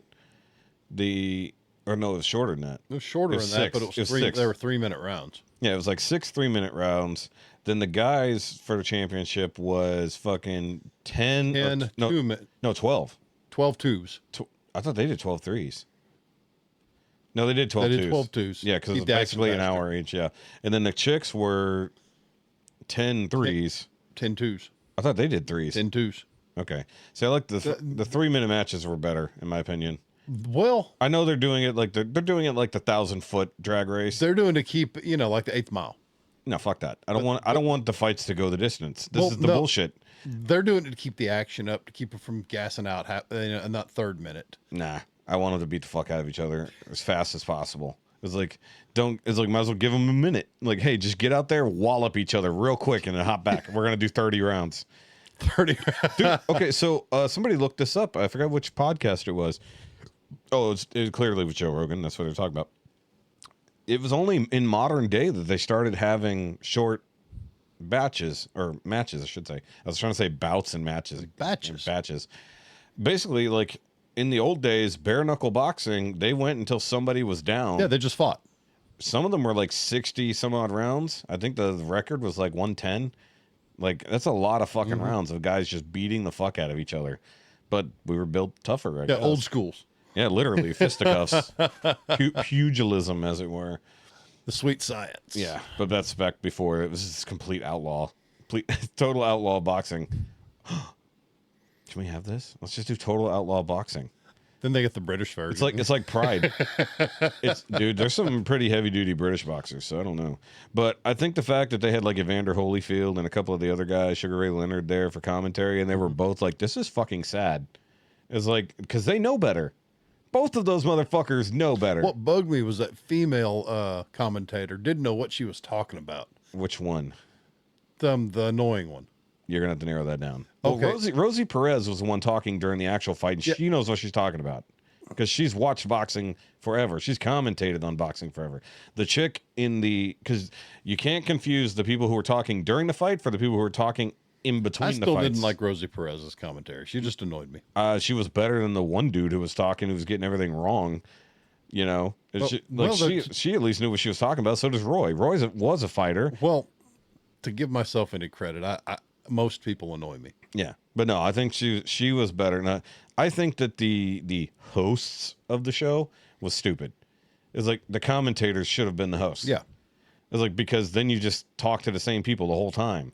Now, if you're gonna do ringside nonsense, you have that one other chick who was running around at the beginning, who I guess does that for a living. Oh, they brought, who was it? Johnson. They brought the owner of the stadium, Jimmy Johnson. No, Jerry Jones. Jerry Jones. Yeah, because it's Jerry World. Yeah, they brought him in. It was neat. Yeah, that was weird. I mean, yeah, it's his venue. He looked very confused, but I mean, they've had boxing and they've had other events there besides the Cowboys playing, but it's just like, also found it strange that they did boxing in a football arena, but okay. Well, basketball arena makes more sense. For sure. They had to seat a lot of people. They definitely had to seat a lot of people, and the weird thing they was, filled that place up. They did, and Jessica early on was like, "Man, there's not a lot of people there." I was like, "It's the first round. You're going to see people flooding in the third match. People are really going to flow in," and that's what happened. And then, of course, it was utterly packed. But the funny thing is... And then utterly disappointing. Yeah. Well, so Friday night here in Texas, we had that thing going on. But then Saturday night in New York, they had UFC whatever number, and that was massive. That was sold out Madison Square Garden, and then all the real celebrities. I'd love to see UFC come on Netflix and let us just stream it live. It would be cool. It would be cool. I think they would make so much money. But the problem is UFC is pay-per-view. But Netflix, I think this was their last-ditch effort to try to bring up their numbers, to try to make themselves relevant again. Well, I think if they work on the live streaming thing, it's good because it also works but the contracts are different because it's not pay-per-view, so you can't change the amount of fucking people watching it and make different money. So you have to have a contract regardless. It's a contract and it's a gamble if you're not. If it's a shitty thing, yeah. But if you try to do a pay-per-view, but then it's not a great one, and then less people fucking tune in, then you're kind of screwed that way. Whereas like the UFC fight was probably a pay-per-view, but that was the one Trump was at. So his quote unquote triumphant return to Madison Square Garden, and that he went in there with Dana White, Elon Musk, and I forgot who else was in his entourage. I know he hung out with Kid Rock there for a little bit, and then Jelly Roll and Kid Rock were there, like basically sitting right behind Trump. Yeah. And it's like all the celebrities were there. Wasn't JDD lay there as well? Probably, I don't know. I know everybody was at that fucking fight. It's like if there were probably some people who were at both, but more people were at the UFC fight for sure. I have no idea how the fight went, but it was just the fact that, you know, Trump attends any UFC fight he can get to. Mm-hmm. And now that he's not on the campaign trail anymore, we'll see. Yeah, he gets to coast for a little bit. Yeah, he gets to coast for a little bit. You know, in between solving world peace and everything. Yeah, else. in between solving world peace and a new shadow government being formed. That's fun. Yeah. I don't know if you heard about that over the weekend. Nope.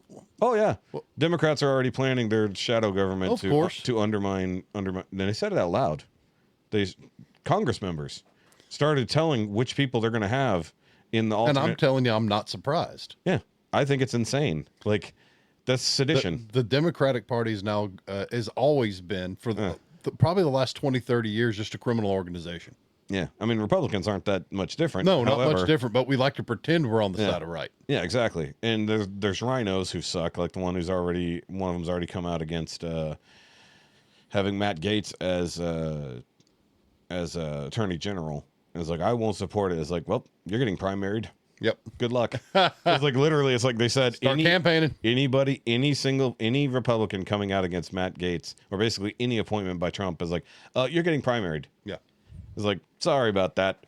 But it was just the fact that they literally, I think it was on Friday, is it Thursday or Friday, in one of these House meetings or whatever it was, or is literally listing off people who could be in potential positions for this new shadow Congress. Mm-hmm. That basically they will specifically, whatever decision the Trump, and I don't mean like in Congress they're going to vote against them.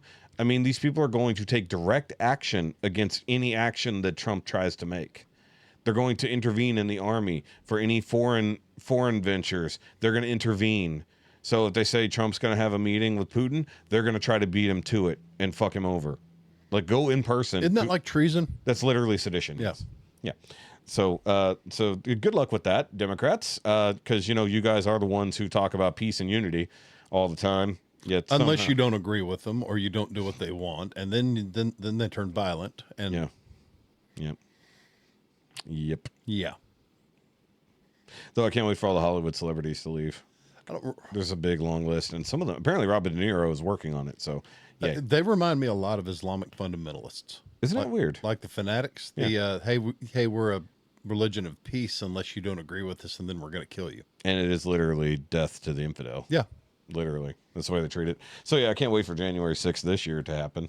It won't be on the... But here's the funny part. I think what you're going to see with this January 6th coming up is you will have a wall of Republicans around That's what it needs Congress. to be. You remember when we were having the protests and everything here in Houston? You had the counter protest with all the people that were armed to the teeth. Yeah.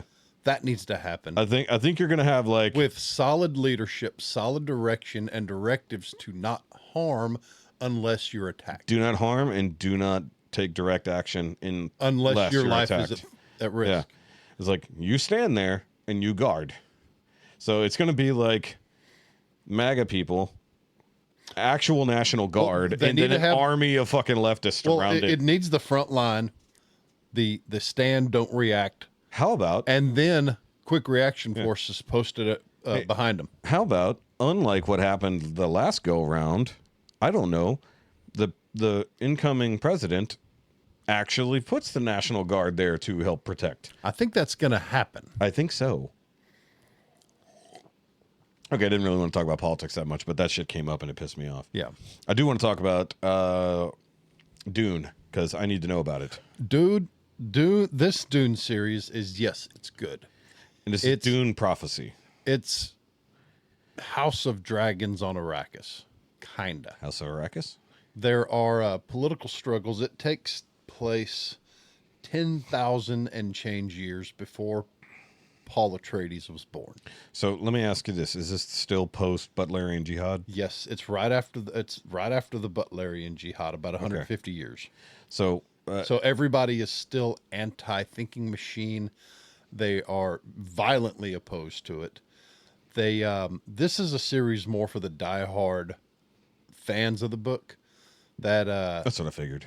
That want to fill in the gaps. It is the Bene Gesserit laying the groundwork in their breeding program for what will eventually lead to the birth of the Kwisatz Haderach. Yeah. So the Paul Muad'Dib. Yeah. So which one of the sisters that was against going in a particular direction calls into question, what if the thing we were working so hard to attain turns out to be our undoing? A little bit of and no one listened to major her foreshadowing. Yeah. So far as yeah. So they killed. It's like, well, no, can't have that one. It is the that was Jessica's super great grandmother. The main sister, the Mother Superior now, is a Harkonnen. Okay. And she was so fed up with the Harkonnens and what they were doing, she left, changed her name, started doing something different. Joined the Bene Gesserits. I'm not going to throw any details out there because the last 15, 20 minutes are good. Okay. The endings, whoa. Okay.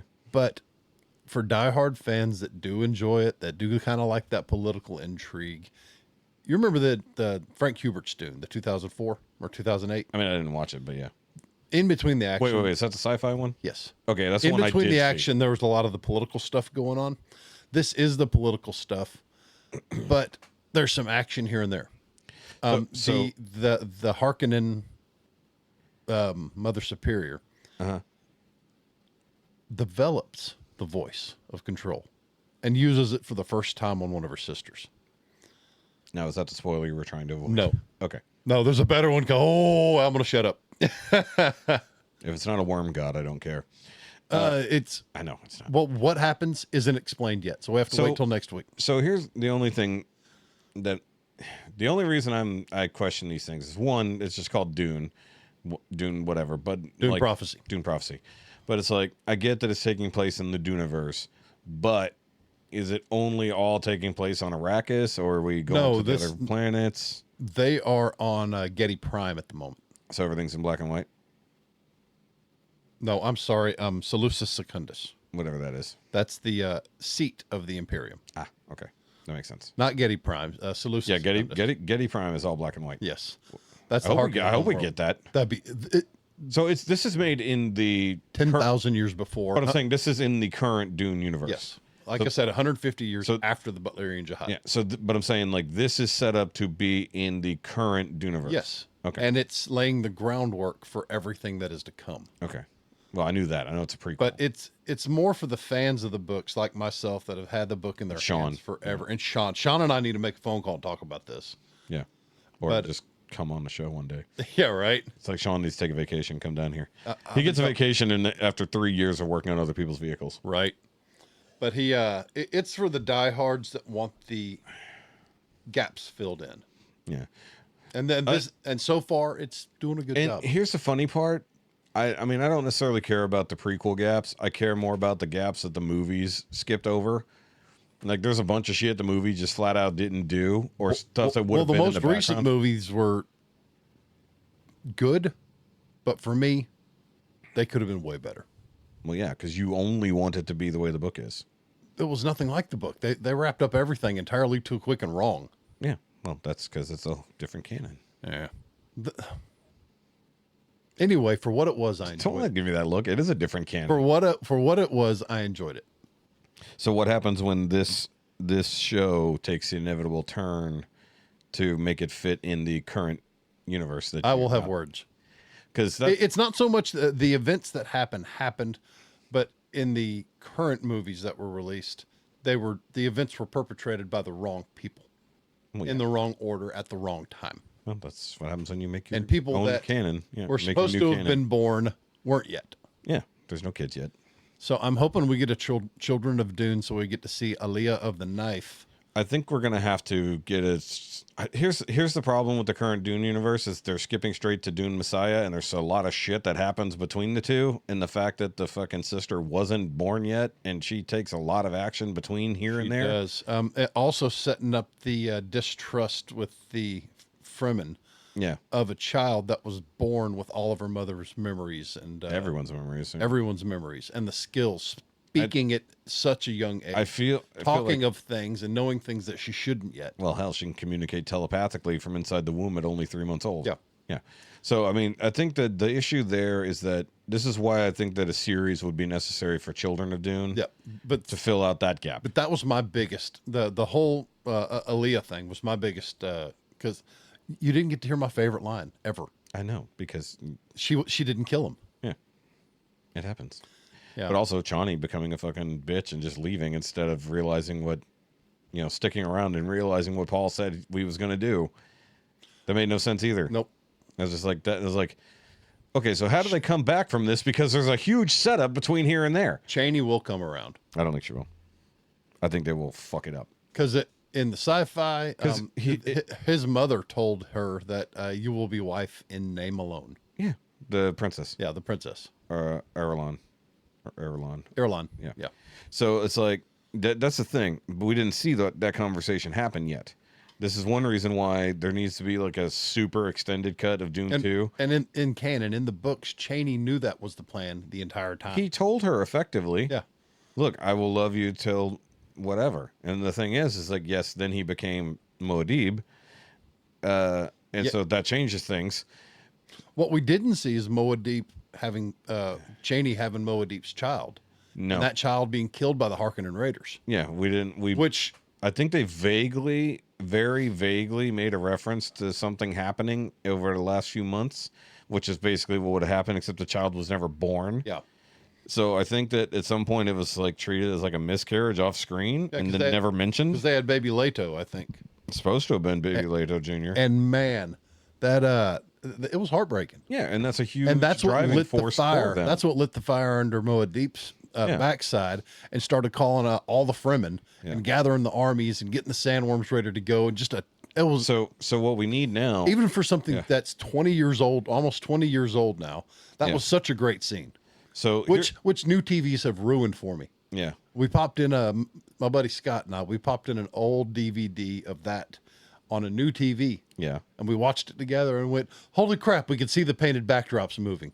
Yeah, it's strings. It ruined the movie. Yeah, you got to turn down that quality. No, we had to dig around for a remastered edition. Yeah. But one thing I was going to say is that what if they, instead of just going directly to the sequel, what if they give us, oh, by the way, that was all just Paul's vision, and then they go back and give us a correction I'm in. Yeah, and I'd be okay with that too. Like basically, like the diversion. So say like If for no everything other reason, I get to hear Christopher Walken walking up the Emperor. And I think we're gonna It was so. We're gonna retcon him out. But I think that if they gave us that, I know it'd be ridiculous to basically make a whole new movie redoing the movie. At least a new half movie. Yeah, and I feel like if he went back to that point where he took the waters of life, got reborn, now he sees everything. Everything he went through was everything that happened at the end of that movie wasn't 100% what was needed to happen, and so he goes that's where back. He could see a possibility. That was the possibility, and then he goes, "Okay, this is what we have to do." Because remember when he said, "I can see a narrow path through." I think he actually accidentally diverted off that path. Mm-hmm. But the problem is, you gotta have to stick with the horse you rode in on, effectively, or whatever that idiom is. But it's just kind of like I could see them make the bed of the horse you rolled in with. Yeah, exactly. You and the horse you rode in on. I feel like the sandworm you rode in on. Yeah. I feel like they could easily reset that moment back to even when he found the nukes. Him slamming awake, covered in sweat. Yeah. But I mean, undoing legitimately like an hour and a half of a fucking movie and giving us a different movie would be such a fucking waste. Because he was in a coma for weeks. Not in this one, he wasn't. Well, literally 20 minutes. In the books, he was in a coma. Yeah. After drinking the waters of life. Yeah, literally brought back immediately. I think that I honestly, you're right. Yeah. That will shut me up, make me happy. I think it'll make a lot of fans He comes happy. out of the coma. Yeah. I've seen everything. Yeah. But how weird would it be? Well, I mean, it would make no sense to do it too late down the road because then they'd all age too much. Because obviously, if you came out with a series now, basically picking up where the diversion would have been, and then that follows the proper path, you see Baby Leto die, and then that really gets things moving. That then lays the groundwork for Paul Moadib to eventually become Shai Hulud. Yeah. I think the biggest problem is that they skipped over months of shit in the movie and just jumped straight to the next thing. And I've told it before. My boy Scott stood up in the middle of the theater and went, "What the hell?" Yeah. 5 rows in front of us. I know, right? Yeah. I hated the fact that they skipped, like he's going out into the desert to go survive, and then they jumped to him sandworm riding. It was when Paul Atreides ran up and stabbed the Baron Harkonnen in the head with a knife. Yeah. That's when he stood up and went, "What the hell?" Yeah. I think that if they did that and they basically they would have to extend the story so that like the Emperor doesn't come or anything else like that until that later. might be, if they did a series out of Children of Dune, that might be episode 1. I mean, they'd have to, but the problem is you can't have a movie canon and a TV canon go against it in the same universe. So you'd have to basically retcon that, oh yeah, by the way, that was all a dream, which is one of the shittiest way to retcon anything. But in this case, it would make sense if it was all a dream. No, it wasn't a dream. It was a prophecy. Which is basically a dream. Well, so different. If he's in a coma and he wakes up and he sees all that shit. I'm still going to say it that Zendaya is a terrible fucking choice for Chani, but that's me. She made it work okay. I think the issue is my same issue with Zendaya is that no matter what, she still looks like she's fucking 14. Yeah. So it's like, okay, so Paul looks like he's potentially getting older and getting ready, and she looks 14, 30 years later. Well, that's why she's a problem. Well, that's why she looks like a decent match with what's his name, Tom Holland. Because he's going to age. But I don't think they're going to be together very long. Honestly. Why? Because he's going to look 20 something, and she's still going to look 14. No, I think she's going to go too leftist, and he's going to stay. And he's going to stay center right. If he is, I'm just saying. Because, like, either way, I don't want to get off into personal politics of fucking celebrities, but I don't know. It's just, I like Timothée Chalamet in the role, and I want to see him continue the role. Don't you mean personal politics of celebrities that are fucking? Yeah, exactly. That too. But I just think that there was a big misstep. I mean, they still made the story work, but not for the story we were given. And it's like, okay, we can only retell the exact story every time, so therefore, of course, I want to make this my own version of the story. But you can't skip 20 fucking years in the future. Yeah, then you get all the book nerds like me mad. Yeah, and then you've got even the movie nerds. The previous movie nerds or series nerds are like, what the fuck are you doing? Like, This character needs to be born and has shit to do. Now, who the fuck is she supposed to deal with, and who's supposed to be like her thing? Like having the creepy fucking deep voiced 2-year-old was fucking weird. Still, that 4-year-old, whatever. That casting in the sci-fi version was fantastic. The young Yeah, girl yeah. they got to play Elia was I just don't even remember. amazing. She did so well. She carried herself. They coached her so well. She carried herself like an adult. Well, that was the point. Yeah, I know, but this still was She's basically a 1,000-year-old 2-year-old. Yeah, Yeah, but it's hard to do. It's hard to recreate 10,000-year-old. that spot on casting. Okay, so back to the series at hand. Should I watch it? Yes. Would a non-book nerd care? I enjoyed it. But you are a book nerd. There's so much setup right now going on. You got to get through the setup. You got to get through the storytelling. I know I've told people this before, and they ignored me and said the series was bad. No. Hey, fucker, if I had to watch Robot Jocks, you're watching this. Robot Jocks was a singular movie to watch, not a whole series to DVD Still, into. give the first episode a shot. See Have what you watched The think. Penguin yet? No, Have you watched the Batman yet? I'm currently working on the Arrowverse. Okay, well, jump to the Batman and watch that just to get it out of the way. Nope. Why? Because I'm getting close to the first crossover in the Arrowverse. Okay, well, that has nothing to do with the movies. I'm still enjoying it. It's a different universe entirely. One's a dead universe, one is a living universe. Still having fun. But Flash gets really, really, really bad in the last, 3 seasons. Like, define bad, like just pedantic and fucking retarded. The same okay. timeline shit. Well, that too. But, once they start bringing in modern... The problem is, they try to take old stories... We're talking about the Flareoverse here, if anybody's not following. They take old... good stories, like they deal with Flashpoint, they deal with several other major stories that happen across the thing. However, they give Arrow a lot of Batman stuff because at this point Batman does not exist in that universe. They don't even acknowledge Batman's existence. So Arrow gets a lot of Batman's villains plus his own. Yeah. He also basically builds his own mini Justice League because there is no Justice League. Well, I finished season 1 and 2 of Arrow, and I jumped into downloading both Flash and Arrow, so I'm jumping episode to episode back and forth. And then you're going to have to do it for 4 different series eventually. Yes, and I've got the guide. Yeah, because once you get to the point where Supergirl is supposed to come in, because you get an episode where Flash accidentally ends up in her universe, and then you have to go to Supergirl to watch that, and then you can basically skip all of the rest of Supergirl until she comes in later. I've got all that. Yeah. Well, the problem is Supergirl is they give her a lot of... The Superman does exist in that universe. And then, I forgot. You technically have to extend that whole thing to Superman and Lois later. Okay. So that. I think that might be the only series still technically going. I could be wrong. But still, I'm enjoying myself. Yeah, and that's fine. But if you wait 700 episodes to watch a movie in a current TV series, Okay, I'm getting to the point where I probably do need a break. Yeah, because it's going to get... The Batman and then Penguin. Yes, because you can get the Batman done in one night. That's not a problem. You can take care of most of the Penguin easily in a week. And or on a Sunday. Actually, you can get the whole thing done in a week. Yeah. That might be Hefe's homework. Yeah. And so I did watch 1 episode of The Sandman just to get a refresher. I thought we were going to watch those. I know. I was just watching the one episode. We're talking week by week. Yes, but you were already overloaded with homework, and I wasn't going to say, hey, by the way, watch this too today so we can talk about it. So then should I watch it this week? Yeah, I would say watch episode 1 and 2. I'll do that Sunday, so it's fresh. Yeah, do that because I'll watch episode 2. Because episode 1 is all background, effectively, but it is a good part of the story and introduces a good bit of the main players. And then episode 2 introduces basically the rest of the players. All right. So that's pretty good. But the weird thing is, while there is an overarching story to the Sandman series, the first arc basically wraps up at episode 5.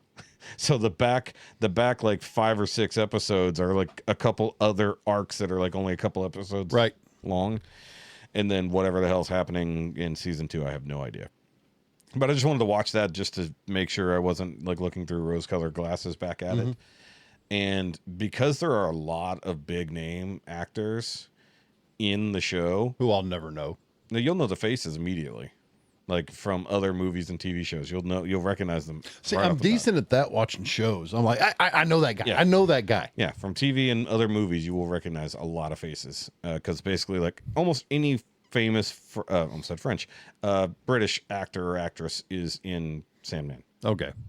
So even Gwendolyn Christie as Lucifer, which is weird. Wow. Yeah, because in DC's comics, yeah, technically Lucifer Morningstar is a character. And then they also have their like devil. They have a devil, and they have like Lucifer Morningstar, who is very specifically the fallen angel, you know, and demons are treated as slightly separate things, you know. But their representation of hell is pretty fun. And like you can see they sink a lot of budget into some stuff, and then other times you're like, we fell short on that one. It reminds me of Doctor Who. Yeah, Doctor Who does that too.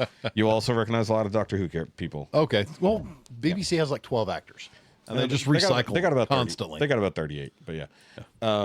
Because some of them die. It is what it is. Yeah. But speaking of things dying, I showed you the article briefly before we got started. Yeah, something that has been a major part of our lives for years. Yeah, so we already lost the Grand Tour, and technically speaking, Top Gear as it was, but Top Gear Australia exists, but we can't watch it here in the Unless we get a US. VPN. Nope, still doesn't work. What? Yep. So you've tried? Yes.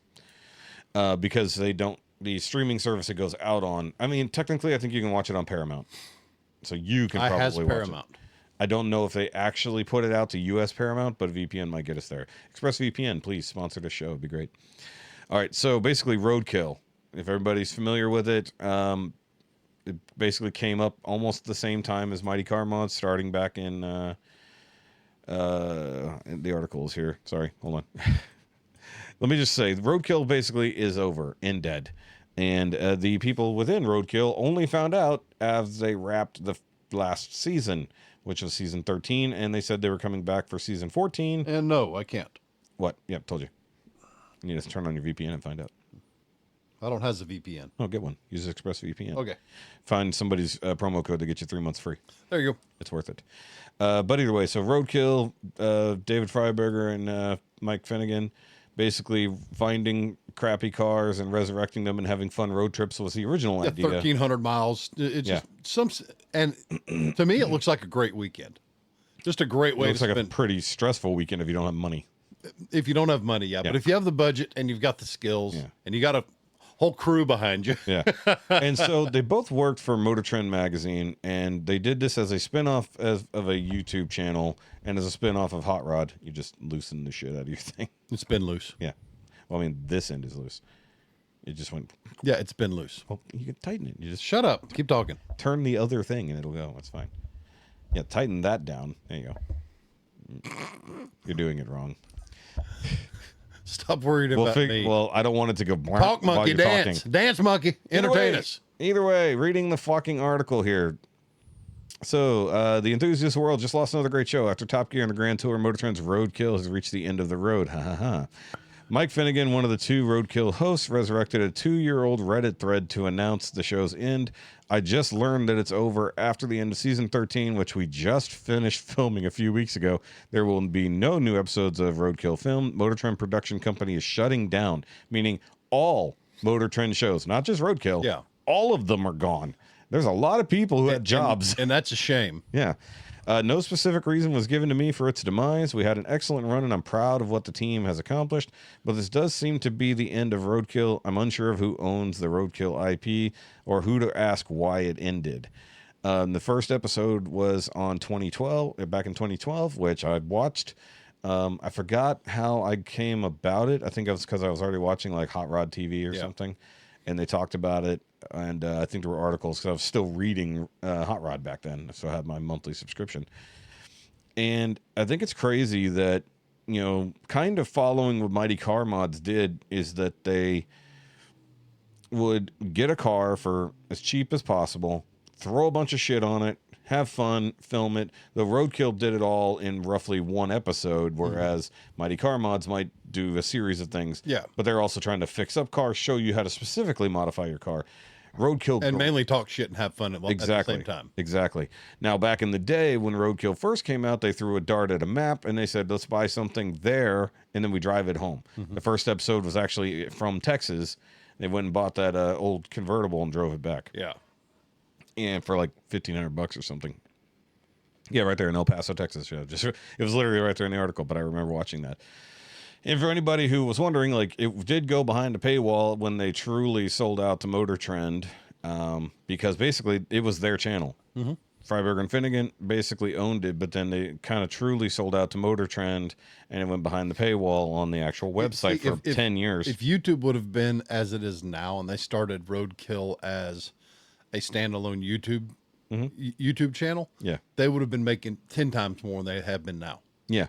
But problem is they worked for Hot Rod. Yeah. They were working for Motor Trend. And while Motor Trend didn't have its own streaming shit, it funded all these shows. All right, here's a good question for you. What was your favorite car? Favorite out of all of them? I think the problem with that is, like, I mean, I can only talk about the ones I did see because I haven't watched like the last fucking 6 years of it because it went behind the fucking paywall. And as we talked a few weeks ago, they suddenly episodes started appearing on YouTube on someone else's channel. You need to think I don't about think it. let's go top 5 because it's way easier than trying to do top 1. Well, I've got my one. I've got 5 at least. I've got a couple. Stubby Bob is my number one favorite. That was so much fun watching them build it, play with it, get it to wheelie, and get like 8 inches of lift off the ground from the hitch. It was insane. Stubby Bob is in my top 5 for sure. NASCAR-Lo. I'm not a big fan of NASCAR-Lo. And because people got really fucking kind of hurt with that fucking thing. They took NASCAR on that dirt track, had a blast. Until it completely came apart. Yeah, but then they rebuilt it, took it to Dirtfish, had a blast with it. I would say General Mayhem has to be up there. Is that the that was gasser? the Charger. Okay, no. No, then what's the gasser? The Bel Air gasser. Which one? They built a couple. Talking about Finnegan's, or are you talking about Freiburgers? Finnegan's. Finnegan's is Blasphemy. Yeah, Blasphemy. That's a good one. But Blasphemy has gone through a fuckload of different changes because he's had to keep changing the motor because he keeps blowing them up. Yep. And then the Datsun, even though it never worked right, it was so much. It was just cool. Yeah. So I'm gonna go with the friggin' gate lock on that. Yeah. so for me, at least top 3 right now, and then I'll think of more. So Stubby Bob, General Mayhem, and the Datsun are way up there. The El Camino they took up to Alaska was really good. That road trip was awesome. It's more so the trip that was a Top Gear road and the trip. Experience riding along with them. What made that car special in everybody's mind? Yeah, when they went driving 3,000 miles to go ice racing, in a car not made at all to do that, and then shattering a window at a gas station. That was a Ranchero, by the way. Didn't the Datsun get stolen? No, the Datsun didn't get stolen. There was a pickup. That was the Maserati. With the flipped big block. The Maserati with the big block in the bed was what got stolen. That was a neat car. Yeah, and it got stolen. Never got it back.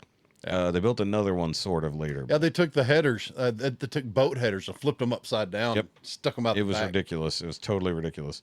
Couldn't do wheelies though, not the way it was geared. No, but it would have done. Couldn't run cool either. No. When they had the giant radiator and fan ducts running through it that they bought at Home Depot. Jed Clampett looking shit. Not technically a Roadkill car, but on Roadkill would be the Subaru. Yeah. From Mighty Car Mods when they did the crossover. Mm-hmm. The other thing that I'm trying to think of off the top of my head. Yeah, when they put Moog in the NASCAR-Lo. Not the NASCAR-Lo. No, which one? What'd they put him in? That was the Impala. Yeah, gosh. The Impala with the Crusher Camaro. Yeah, he had a blast. Okay, so I'm just gonna say. Okay, hold on. Shit, because the other thing they had later that I didn't get to see much of, but I know of the car, was their other Charger with the 2JZ super I remember motor. that. That was a good build. I didn't see it, but I know it exists. That's the problem. That was the first time I learned about a 2JZ, and I started researching. I'm a fan now. That's because you're not an import fan. No, I'm not. Yourself. I am now. Sure. The Duster. The Duster, when they came to Texas, rebuilt the fucking shell from parts of the junkyard and went and drag raced it and ran it on NOS. I'm in the midst of doing that right now. That's a classic. So that's my top 5 right there. You know. See, I think that's one of the reasons I'm enjoying this current project car so much now is because it reminds me of a lot of the Roadkill crap, rebuilding. I spent the weekend junkyard diving. Yeah. Only found one part. Yep, it's a lot harder. You got to go to specific. Well, that particular model, it's a 2000 Jetta wagon with the ALHD 1.9 turbo. But what junkyard did you go to? Only one that was open in Conroe was McCullough, and they're shutting down. Yeah. You need to go to there's a specific, I think, European / possibly Volkswagen only junkyard down in Houston. You want to go with? No. Okay. Because I'm probably going to be at work when you go. We'll be wedged in that thing together. But first German car ever too. I'm learning a lot. yeah, I've had Japanese cars, I've had American even cars. For the little, but not even for the little rattle trap diesel, it drives well. Yeah, it should do. So I'm just reading more in the article here. It's just basically talking about the history of everything, but then the idea that so Finnegan's channel is continued. Yeah. So that's not been a problem. He's got his own content, and he's never stopped making content. I wish you could bring back Faster with Finnegan. Well, maybe you can. They can do it back on his own channel like it was. He should have never sold it to fucking Motor Trend. Freiburger's been basically doing his own Roadkill stuff effectively for a little while now. Mm-hmm. I told you about that. I was like, why is Freiburger's channel all of a sudden very active? Well, he's playing with all the ramp trucks and all that other stuff, isn't he? Well, that's what Finnegan was doing, but he's doing less ramp trucking stuff, and now he's focusing more on his drag cars. On boats. Well, the boats he's calmed down on since he finally finished the twin turbo big block for his. But the Cadillac drag car he was working on, another gasser that he's built, because he just needs more gassers, I guess. I will say his wife's Impala that they redid on Roadkill, and also on his shit. Mm-hmm. And also, here's the other part. Roadkill Garage was a thing that existed, and those guys lost their fucking jobs too. You know, that was basically the educational side. That was how do you actually work on your fucking car side. And then there was another spinoff from Roadkill that was the engine builders thing that he and Dulcich did, that Freiburger and Dulcich did. Yeah. Engine Masters. That's a spinoff of fucking Roadkill. Because they did everything at Dulcich's farm, basically. Well, at the beginning. That was the other one. What was that? That was the Roadrunner, I think it was. There are so many of them, it's hard to keep them straight. Well, it's hard to remember which Dodge they worked on. They are huge Mopar fans. Well, at least Freiburger is. Yeah. Now, when they redid his old car, when they brought back his Charger from back in the day, that was cool. Or was that not a Charger? That was a... Well, here's breaking news. What? Houston Astros announced that the Minute Maid Park will change its name to Daikin Park. Daikin in 2025. Probably Dakin. Whatever. I don't think Daikin would be great. Who the hell's Daikin? No idea.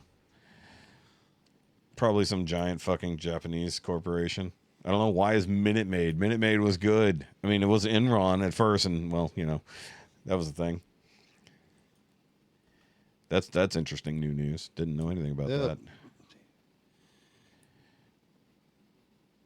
Keep talking. I'm looking it up. Well, I was going to say, send me the article. I'll pull it up. I can read it here. Let's see here. Because, there's not much more to say about the Roadkill thing. Daikin Industries Ltd. is a leading innovator and provider of advanced high-quality air conditioning solutions for residential, commercial, and industrial applications. Yeah, that sounds like a company that could buy the Astros fucking field. Weird. Daikin Park in Houston. Pulling it up now. Yeah, I think Daikin would be a terrible fucking name. I hope it's Daikin. That's going to be horrible. Partnership between Daikin and the Houston Astros opens up additional opportunities for Daikin to give back to the greater Houston community. This includes educational programming and fostering youth sports development in underserved communities. That's it. Do underserved communities really have problems with sports? Almost a real question. Let's see. There's a press release right here. And that's too long. Not reading it. What's the headline? That's the press release. Let's see here. Houston Astros and Daikin Comfort Technologies North America today announced that they have reached an agreement on a 15-year exclusive naming rights partnership that brands the home of the Astros as Daikin Park. So basically the Astros sold out for more money because Minute Maid wasn't forking it over? Yes. Or I'm guessing the Minute Maid... Either that or the contract ended 15 years. How long ago was it named Minute Maid? When I was in high school. So Actually, it was Enron Park. It was Enron until like 2002. Okay, then right after that went to Minute Maid. Yeah, so it's been Minute Maid for basically 20 years.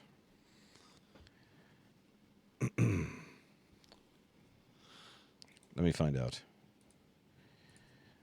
How long was... Let's see here. Dakin operates a 4.2 million square foot campus in Houston, located in Waller, Texas. Say again? They have a 4.2 million square foot facility in Waller, where they make all the air conditioning stuffs and all that. Oh, shit. Okay, so I was right. It was Minute Maid in 2002, and which is basically a Coke situation. Yeah. Dude, the Enron naming was a 30-year contract until they folded. Until they folded 1 year into the contract. Damn. So 2000 into 2001, and it was Astros Field before becoming Minute Maid in 02. It's funny that I remembered it was 02. I was paying attention back then. Yeah. Actually, we went when it was originally... Yeah, you'd already graduated by then. So we went when it was Astros, but not when it was Enron. See, I've only been to like 2 games, period. So I remember when it was baseballs in the train car, because they repainted them orange immediately after. So they went from being baseballs in the train car to being oranges. Well, what are they going to be now? Baseballs again, more HVAC likely. units. Yeah, just make it all, repaint the train into be a HVAC unit. It's hard to stop a train, huh? Yeah, I guess. Wait, did that conductor guy die a couple of years ago? There was a story about him, the guy who actually runs the train. I forget what happened. Maybe he died. Well, he was doing it forever. I mean, less than 20 years. Yeah, but still a long technically speaking. So yeah, that means it was Minute Maid Park for 22 fucking years. 2002. I was a junior. Yeah. Yeah, 22 fucking years, man. That's crazy. Yep. I wonder if that was actually a 30. Now I wonder how many of our wonderfully well-educated Houstonians are going to go, take me to Dakin Park. I think it's Dakin, but we'll find out. I don't know how to say. Oh, okay. I thought that says announce it. I wanted to be. That's weird. Yeah, there's a lot of articles about it already. So yeah. Interesting. That is also weird. Like, because I mean, like some of the other parks have been renamed. Also, I'm glad Google figured out what the hell I was typing by that question, because I wasn't sure how to actually type that in. But like other parks have some stupid fucking names. Like they've renamed like really like classic fields to like some stupid fucking names. Yeah, they're going to change Wrigley Field? They did. Wrigley Field isn't Wrigley Field anymore. What is it? Let me Google. Not Wrigley Field. What is Wrigley Field? Excuse me. I thought they changed it. Dakin Park. Wait, did they? No, wait. I think they just stopped using Wrigley and got a new one. I think. Okay, hold on. See, now we're in the history of fucking baseball here. You brought it up. Am I spelling it right? Yeah, Wrigley Field. Now, who's Wrigley? That was a guy. Okay, so no, Wrigley Field, I guess, is still the same. Okay. But I think they didn't they get a new field though? I could have sworn. Or there's another one that was definitely renamed that was like big. What was the one in New York? Oh. That was a famous one too. New York Field? No. It has a fucking name. Hold on. Let's just we're on a rabbit hole we didn't know. History of ballparks being renamed. Renaming every MLB ballpark. Oh no, that's not what I want. That was a stupid article. That was if you rename them after. Oh, here we go. List of former Major League Baseball stadiums. Yay, that's kind of what I want. Come on, Wikipedia. That's so known for everything. Let's see here. Stadium, Columbia Park. Let's see here. It looks like the Arlington Field has been renamed a couple times. Yeah. From Arlington Stadium, Globe Life Park. That just sounds dumb. Turner Field in Atlanta. It was Fulton County Stadium before that. Baltimore, Maryland. Let's see here. Newington Park, Huntington Avenue Park, Bel Air Lot, Oriole Park, Union Park, Oriole Park 4, Terrapin Park, Memorial Stadium. I think we're going in reverse order. Yeah, those reverse. Nope, wait, 1890. Holy fuck! Some of these stadiums been around a minute. Let's see here, Boston. What's the newest here? Hold on. South End's grounds, Dartmouth grounds, Congress Street grounds, Huntington Avenue grounds, Braves Field. We're just going to roll. Bronx, New York. Yankee Stadium is still Yankee Stadium. Brooklyn, Union Grounds, Washington Park, Eastern Park, Ebbets Field. That's the different names there. Buffalo. Damn, they got 3 fucking things in New York. So that's Riverside Park, Olympic Park 2, International Air Association, Chicago. Let's see here. Because Chicago's got 2 different teams too, right? Or is it just White Sox? Oh, you should know these things. Lakefront Park, 23rd Street. I know a lot, but not sports. Comiskey Park, that was one of the newer ones. I will root for sports, but no teams. Cincinnati, that's a bunch of different ones. Cleveland, Ohio. Yeah, Cleveland Stadium, National League Park. Well, anyway. I'm still looking. You brought it up. And I'm beyond giving a damn. Yeah, that's your problem. Astrodome is still... Oh, yeah, once again, they're still fucking talking about the Astrodome. Wait, this doesn't even have... They need to turn it into a mall. Wait, why does this not have Minute Maid even on here? That doesn't make sense. Minute Maid is not considered a fucking stadium? What the hell? Houston, Texas, Colt Stadium, in whenever that was, for the 45s, way back when. And then Houston Astrodome. But it doesn't have Enron, Minute Maid... Okay, good for them. That's not even on. What the hell? How do they just completely leave that out? It makes no sense. That is weird. Why? Yeah, at least they never renamed the Astrodome. It just is nothing now, and they're still talking about... That would make a great multi-story mall. Why wouldn't they just make it another fucking park or event center or something? Or Houston's version of indoor splashdown. I don't know. Make it another fucking baseball field. Who the hell cares? Something. I mean, yeah, obviously it was being used for monster trucks and all that other shit. But it's like the history of the Astrodome is too big to just... That's why they haven't gotten rid of it. They have enough room in the floors and all the surrounding walkways and everything to throw in stores, restaurants, nightclubs, stuff like that. Yeah, but you're talking like $1 billion fucking dollars by the time you're done, and it's got to make that money back somehow. Yeah. In this economy, plus what do you do with the giant open space in the middle? Park. Yeah. They were talking about making, like you said, indoor park, making a hotel. I think a hotel would be cool, but you'd have to do a lot of renovation. That'd be a neat hotel. It'd be a fuckload of renovation. Now, if they opened up the roof in the middle, maybe make it a donut. I don't know if that'd be a good idea or not. But the other idea was basically take out the outer structure and leave the cool inner structure and make an outdoor park. Yay, but it's the external visual that people want to see. So what do you do? But how long before that area completely destroys everything that's open to the public? I don't know. Yeah. I mean, it just the thing is when you have... I mean, most other stadiums that have gone out of use are demoed. I think this is probably one of the longest running ones that has not been demoed. Yeah.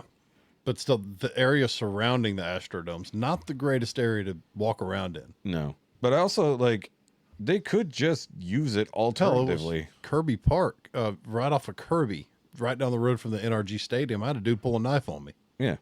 Tell me, give him my wallet. Yeah. I think that didn't work well. I think if they had moved... Because you got all of Reliant Park and everything right there, right? So it's like, what are you supposed to do? I mean, the Astrodome was both football and baseball, right? Yeah. And then I think at some point they probably did some other shit there, but like hockey. No, they never did hockey there. Not temperature controlled enough, right? Although it was one of the first ones to have air conditioning, if I recall correctly. Mm-hmm. Not to mention the actual introduction of AstroTurf. That's where it came from. Mm-hmm. They did tennis there.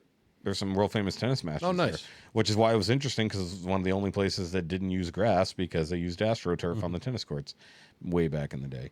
Because I think Billie Jean King had a couple matches there back in the day, if I recall. Go Sports. Yeah. Look, I'm not a sports guy. I just know certain history about sports. But it's local. It's a local legend. What are you supposed to do? I mean, I think we're probably more precious about it than other cities have been. Well, you're probably more precious because you were raised here. I showed up here in '99 when I was 14. I mean, it has been a staple of my life. Yeah. Basically for all of my life. But it's just like, and hell, until I was an adult, I never went to Houston at all. yeah. I think that if they fix the structure, like just make it more modern and then turn it into some type of memorial park for something, like change out some of the panels on the roof for glass, let some real sunlight in, shit like that, maybe. But I honestly, other than destroying the thing, I mean, because they already auctioned off most of the shit from the inside, so it's hollowed out. Yeah. It's been basically completely. Buddy of mine did a bunch of that tear down. He's got a set of the orange seats from the Astrodome. Anthony does. It's in his garage. And he's got one of the flag poles from Six Flags Over Texas. Yeah. Now, that was the fucking stupidest thing they did. Getting rid of the fucking park. Yeah. Here, how about this? It's pretty big on the inside. It's not nearly as big. But yeah, indoor roller coasters, perhaps. You know, something. Yeah, be fun. I think a hotel would be cool. Like, make it a little exclusive, but nothing crazy. But yeah, the amount of fucking stuff you'd have to do to turn it into a useful hotel. I mean, you could also just have dinosaurs in there. That'd be cool. Like, museum. Indoor dinosaur park. I don't know what you do. With the Astro. And that's what's... It's been 20 years. That's what's keeping them so stymied. They can't agree on what to do with it because anything you want to do, it's either tear it down or spend a shit ton of money and hope you get your money back out. I think it's still going to be a shit ton of money to tear it down because at this point, blowing it up, while fun, not the best idea because there's a lot of shit around it. Yes, they can collapse things pretty effectively, but it's like, also, it's a symbol of Houston. Yeah. They don't show Reliant Field on things that represent Houston. They show the fucking Astrodome in the middle. Like, not the city skyline. They show the fucking Astrodome because it is a part of Houston. So it's like, figure it out. Or build a small version of it off to the side and blow up the big one. I don't know. Make a fucking high school field that's literally the Astrodome but smaller. Or I don't know, let the Astros play in it every now and then. That would have been fun. Like, actually go back to swapping it. Like, 1 year on at no longer Minute Maid, 1 year in the Astrodome. I think that'd be cool. You know, I don't know why they didn't just revamp the motherfucker. Well, now with the new contract, they can't. Yeah, now. Well, they could just keep calling it the Astrodome. Whoop-de-doo. Well, look, all it says is that some games have to be played there. Does it say that all 396 games a year? I know that's not the real number. I'm just throwing out a number. Have to be played there? Yeah. I mean, I think that, like, if they did something... It was like 214 or something? It's like 168. Yeah. Yeah, I think regular season games. I could be wrong. I don't follow it. That's why baseball is boring to me, because there's so many fucking games that it doesn't matter how good you're doing at any one point, because you can have half your season where you completely, utterly suck dick and then come back and be the champions. Yeah. In a football thing, well, you kind of win or you kind of lose. Yeah, well, you lose or you win. There's no in between, you know. Oh, that was the deal, wasn't it? I forgot about that. The dude's boxing match was a draw. That's right. They called it a draw. They called it a draw, which was even crazier. Ramos, that was the guy's name. Ramos, the one we couldn't remember. Yeah, Abel Ramos. Abel Ramos. Well, that was awful close. That was close. That was a hell of a fight, because the other dude started coming back after getting his ass kicked. And as Roy Jones kept saying, stop backing up. He's like, kept going straight back and then getting fucking punched in the face for it. It's like, dodge right or left, dumbass. What are you doing? It's like, how the hell do you become champion and not know how to dodge left or right? You know, either way, sorry, go back to that, because I just remembered the guy's name. Yeah. But the only thing I could think of for a solution with the Astrodome, use it as you were already using it. I mean, if you're not going to have baseball there, have other cool fucking sporting events there. You know, but they already tore out all the fucking seats. I was like, okay, put in some new seats. If nothing else, start doing guided tours through what's left. Because that'd be kind of cool to get in there and look around. Or is it a safety hazard? It's a safety hazard at this point, because I think the electricity barely exists. I don't think the AC even works at all. So basically, you're going to be walking through effectively a gigantic storage unit. I mean, hell, at the moment, they could use it for, SWAT teams could use it for training, rappelling, shit like that. I think, well, that would be weird. That'd be fun. Training only in the Astrodome. Like, well, what are the CIA going to do? You know, they need something. That'd be a fantastic federal training center. Maybe. I mean, what would be cool? I don't know. Turn it into an office building, like for the organizations around there. Yeah. Maybe, I don't know. Have some. The fact that they haven't sold the fucking thing is even crazier. Think about that. Well, who wants it? Somebody who might convert it into something. Ooh, skate park. The world's biggest indoor skate park. Yes. I mean, that's what's just so weird about it. Everybody wants modern and new, yet the fucking Coliseum is still mostly there, right? It's like world famous fucking icons. I mean, it was literally the 8th wonder of the world. You don't just go and destroy the Hanging Gardens of Babylon for fun. Yeah. You know? It's like whoop-de-doo. It's like, I mean, yes, it got wiped out due to for whatever reason, the Hanging Gardens went away, but otherwise, it's like, what? It's a weird situation. It's not, and it's a semi-permanent thing. It's not like you can just boop-de-doo. Right. How funny would it be as if in 10 years they still haven't gotten rid of it, and they just go, fuck this big new stadium. We're just going to renovate the Astrodome, tear down the new one, and we're just going to go back to the Astrodome after 40 years. So all the fucking football games now play in the Astrodome in a completely imagine how cool it would be if they literally just made it a brand new modern stadium, but it still looked like the old piece of shit that it is. Yeah. You know, the fucking Eiffel Tower still exists, and it's still a big ass rusty fucking pylon thing, and they just throw new shiny lights and a new elevator in it every now and then. Astrodome, oh, can't fucking figure it out. It's like, Tillman Fertitta lives here. You're telling me that motherfucker can't fucking sink some money into redoing the Astrodome instead of buying another chunk of Galveston? Actually, he owns all of Galveston, let's be honest here. That is his island. You know, when the zombie apocalypse happens, he's going to kick everyone off of Galveston and blow up the I-45 bridge. Yeah. It's like that's his personal playground. He just opened up steakhouses for the survivors. Although it's not exactly hard to get to Galveston, let's be fair here. Oh, shit. Oh, we're getting to that time, brother. Yeah, but it's not. Is he closing his doors at 4:30? Yeah, that's what time he told me to be there. I know. Well, assuming he is 100% done. Yeah, that's because things get hung up. Oh, I got stretched. Oh, my back. I told Jessica to take the massage gun to my back yesterday, and she did not. She did not. She did not. She did the dishes and shit last night, though, so that was nice of her. Hey, pick your battles.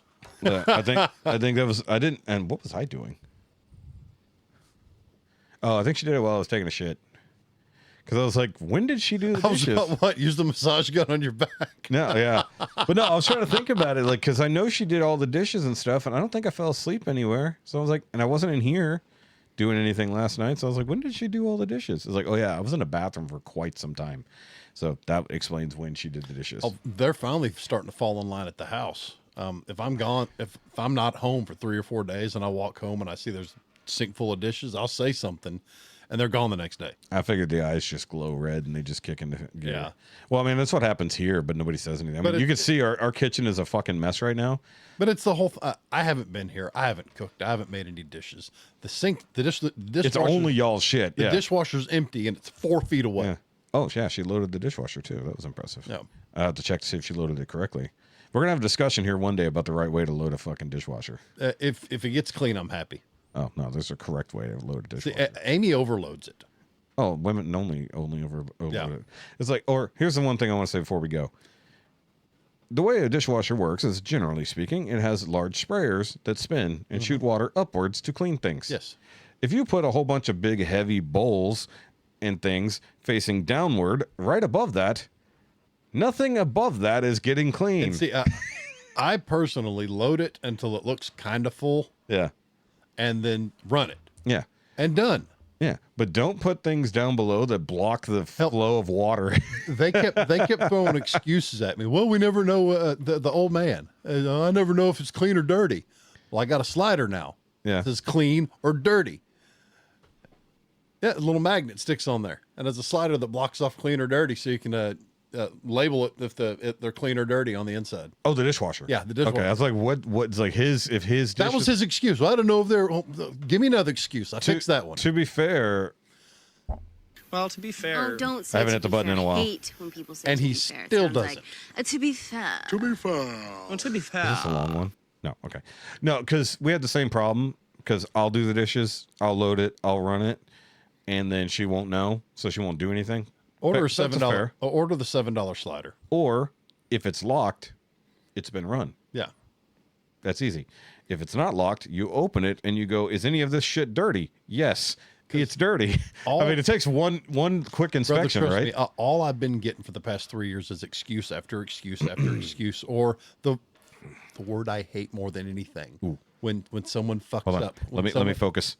When someone fucks up and does something stupid, Uh-huh. the one word, well, I thought, No, don't fucking think. Stop fucking thinking. You're no fucking good at it. Start knowing instead. Stop thinking. Start knowing. Well, I've definitely. That drives me crazy. I thought, my ass, you're an idiot. Yeah. Well. Hi. Well. 200 years ago, we knew the Earth, the sun went around the Earth. But still. I'm going back to Men in Black. Simple. Imagine what you'll know tomorrow. Simple. It's a question, or a direct question, and instead of looking, verifying, and knowing, she just throws whatever out there. Or no, in an argument. Not an argument. I'll say something. I'll throw fact at her, and she'll want to argue all the time, every single point. I've started going, prove it. Mm-hmm. She wants to argue my point immediately. Prove it. I don't want to prove it. I said, then apologize or go the fuck away. Prove it. That's funny. Apologize or go away. I mean, like, we don't have those kind of arguments. Oh, we have ridiculous arguments. We don't have those kind of arguments. I have started just. We got into a minor thing the other morning over like nothing. She started getting frustrated, and all I did was say a couple things. I was like, I wasn't trying to start a fight. Why are you getting frustrated? It's like, we have much more important things to actually fight over, not this bullshit. But as like the dumb things that we have fights over, it's usually when she gets too detached from the reality of life. And she starts thinking that, the world is not the way it is. And then it's the fight of, oh, we're back to reality. And then she goes, oh, okay, yeah. Well, here, as of very recently, for months and months and months, she's been addicted to her phone, stares at it nonstop. That is a problem for everyone. No, I mean nonstop. So far, if I try to say something to her, I have to say something 3 or 4 times just to get her attention. Well, that's the same thing with Jessica. So now, yeah, the limited amount of time we have to spend together. Yeah. If she's staring at her phone instead of engaging with her family, yeah, I'll say something once. Mm-hmm. And then if she doesn't respond, I won't repeat myself at all. I personally hate repeating myself. Yeah. It's a pet peeve. I can't stand it. You know what I do instead? So now, instead of me repeating myself, she'll go, well, what? I said, never mind, nothing. So I want to know. Well, said you'll never know because you weren't paying attention when I said it the first time. Yeah, so I kind of do that to Jessica too, because if I hold on to any information, it drives her insane. And so if it's like one of those things, and now she's addicted to her earbuds, but she'll put one in. And so I'll think we're watching a TV show together like we were last night, because she started watching Lost. And she's like, I'm not really. Shouldn't do that. Well, no, what I told her, she's like, I'm not really getting into it, as she's looking at reels on her phone. I was like, yes, you're not getting. She thinks she's looking at reels because she's not into the show. I said, no, you're not into the show because you're looking at reels. Yeah. And so I told her, I was like, I caught her looking down at her phone. I watched her pick it up. She's the one who turned the TV on. Yeah. I didn't. And so she picks it up, starts looking at her phone. I was like, really? And she's like, what? I was like, the fuck? He's like, kind of like what you said, limited time together. Yeah. We only have so much time where we're in the same room doing the same activity, because I'm either in here or neither of us are in the same place at the same time for the first or the front half of the week. We're rarely even in this house together. So the weekends, we have time together. Let's sit down and watch a show that I love and you've never seen, that you wanted to watch. So she starts watching her fucking phone. I say something. She's like, well, you do the same thing too. I was like, I do it when it was a show that I didn't pick or that I'm not interested in the first place, and I didn't start watching. You started watching this, so put your fucking phone down. Well, I heard a statistic last week that states the average American can't go through a 30-minute television show without checking their phone at least 5 times. At least 5, yeah. And she said something to me. She's like, well, you do it too. I kept that in the back of my mind. Yeah. And holy shit, they're right. Yeah. And I told her, and I caught myself doing it, because if it's something I want to fucking watch, I try my best to put the phone down until there's a commercial break, if there is one. Yeah. If it's a YouTube thing, or even now we have Hulu and Netflix, everything got ads now because I brought all my levels down. And so I will only check my phone when there's a fucking ad that I can't skip. So if she only did that, I wouldn't care. But in the middle of fucking stuff happening on the fucking screen, she just picks up her phone. And mind you, She's got the fucking earbud in, so she's watching other things. And she's like, well, this is how I watch TV. It's like, by not watching it at all? I was like, what the fuck just happened? Hell. What are they talking about? I don't know. She got her nose in a twist a couple weeks ago, where I was my night off. Yeah. And Nose in a I twist. said, I'm going to bed. Yeah. You said that? I said, I'm going to bed. Okay, just make sure you said it. It's like 10:30. That's late. Well, she gets pissed off because she rolls in at midnight 30, and I'm already asleep. Yeah. I said, well, Amy, that's not my fault. I said, you prioritized your phone over spending time with your husband. I said, that is 100% not my fault. That's yours entirely. We do that too sometimes because she'll go to bed, like I mentioned earlier. She'll go to bed at like 8:30, like to bed, not going to sleep, going to bed to lay there and stare at her phone, just changing location to do the exact same activity, right? And I'll stay out because I'm either watching something on my phone or I'll take over the TV briefly. Or in the case of me needing to edit, like if she goes to bed, okay, cool. I've got at least an hour minimum to do whatever the fuck I want before going to bed for me. And she didn't say, hey, come to bed with me, you know? So I'll come in here for an hour, hour and a half, fucking fix the podcast, do whatever, maybe film a quick review or something if I'm feeling randy. Or maybe I'm just going to sit on my phone and scroll my own shit. But I don't need to go to bed or under the guise of going to bed. Like, I want to try to minimize the amount of time that I'm in bed doing the exact same activity that I'm doing on the couch. Yeah. Because it's fucking stupid. It's almost like if I'm going to bed, I'm going there because I'm intending to go to sleep.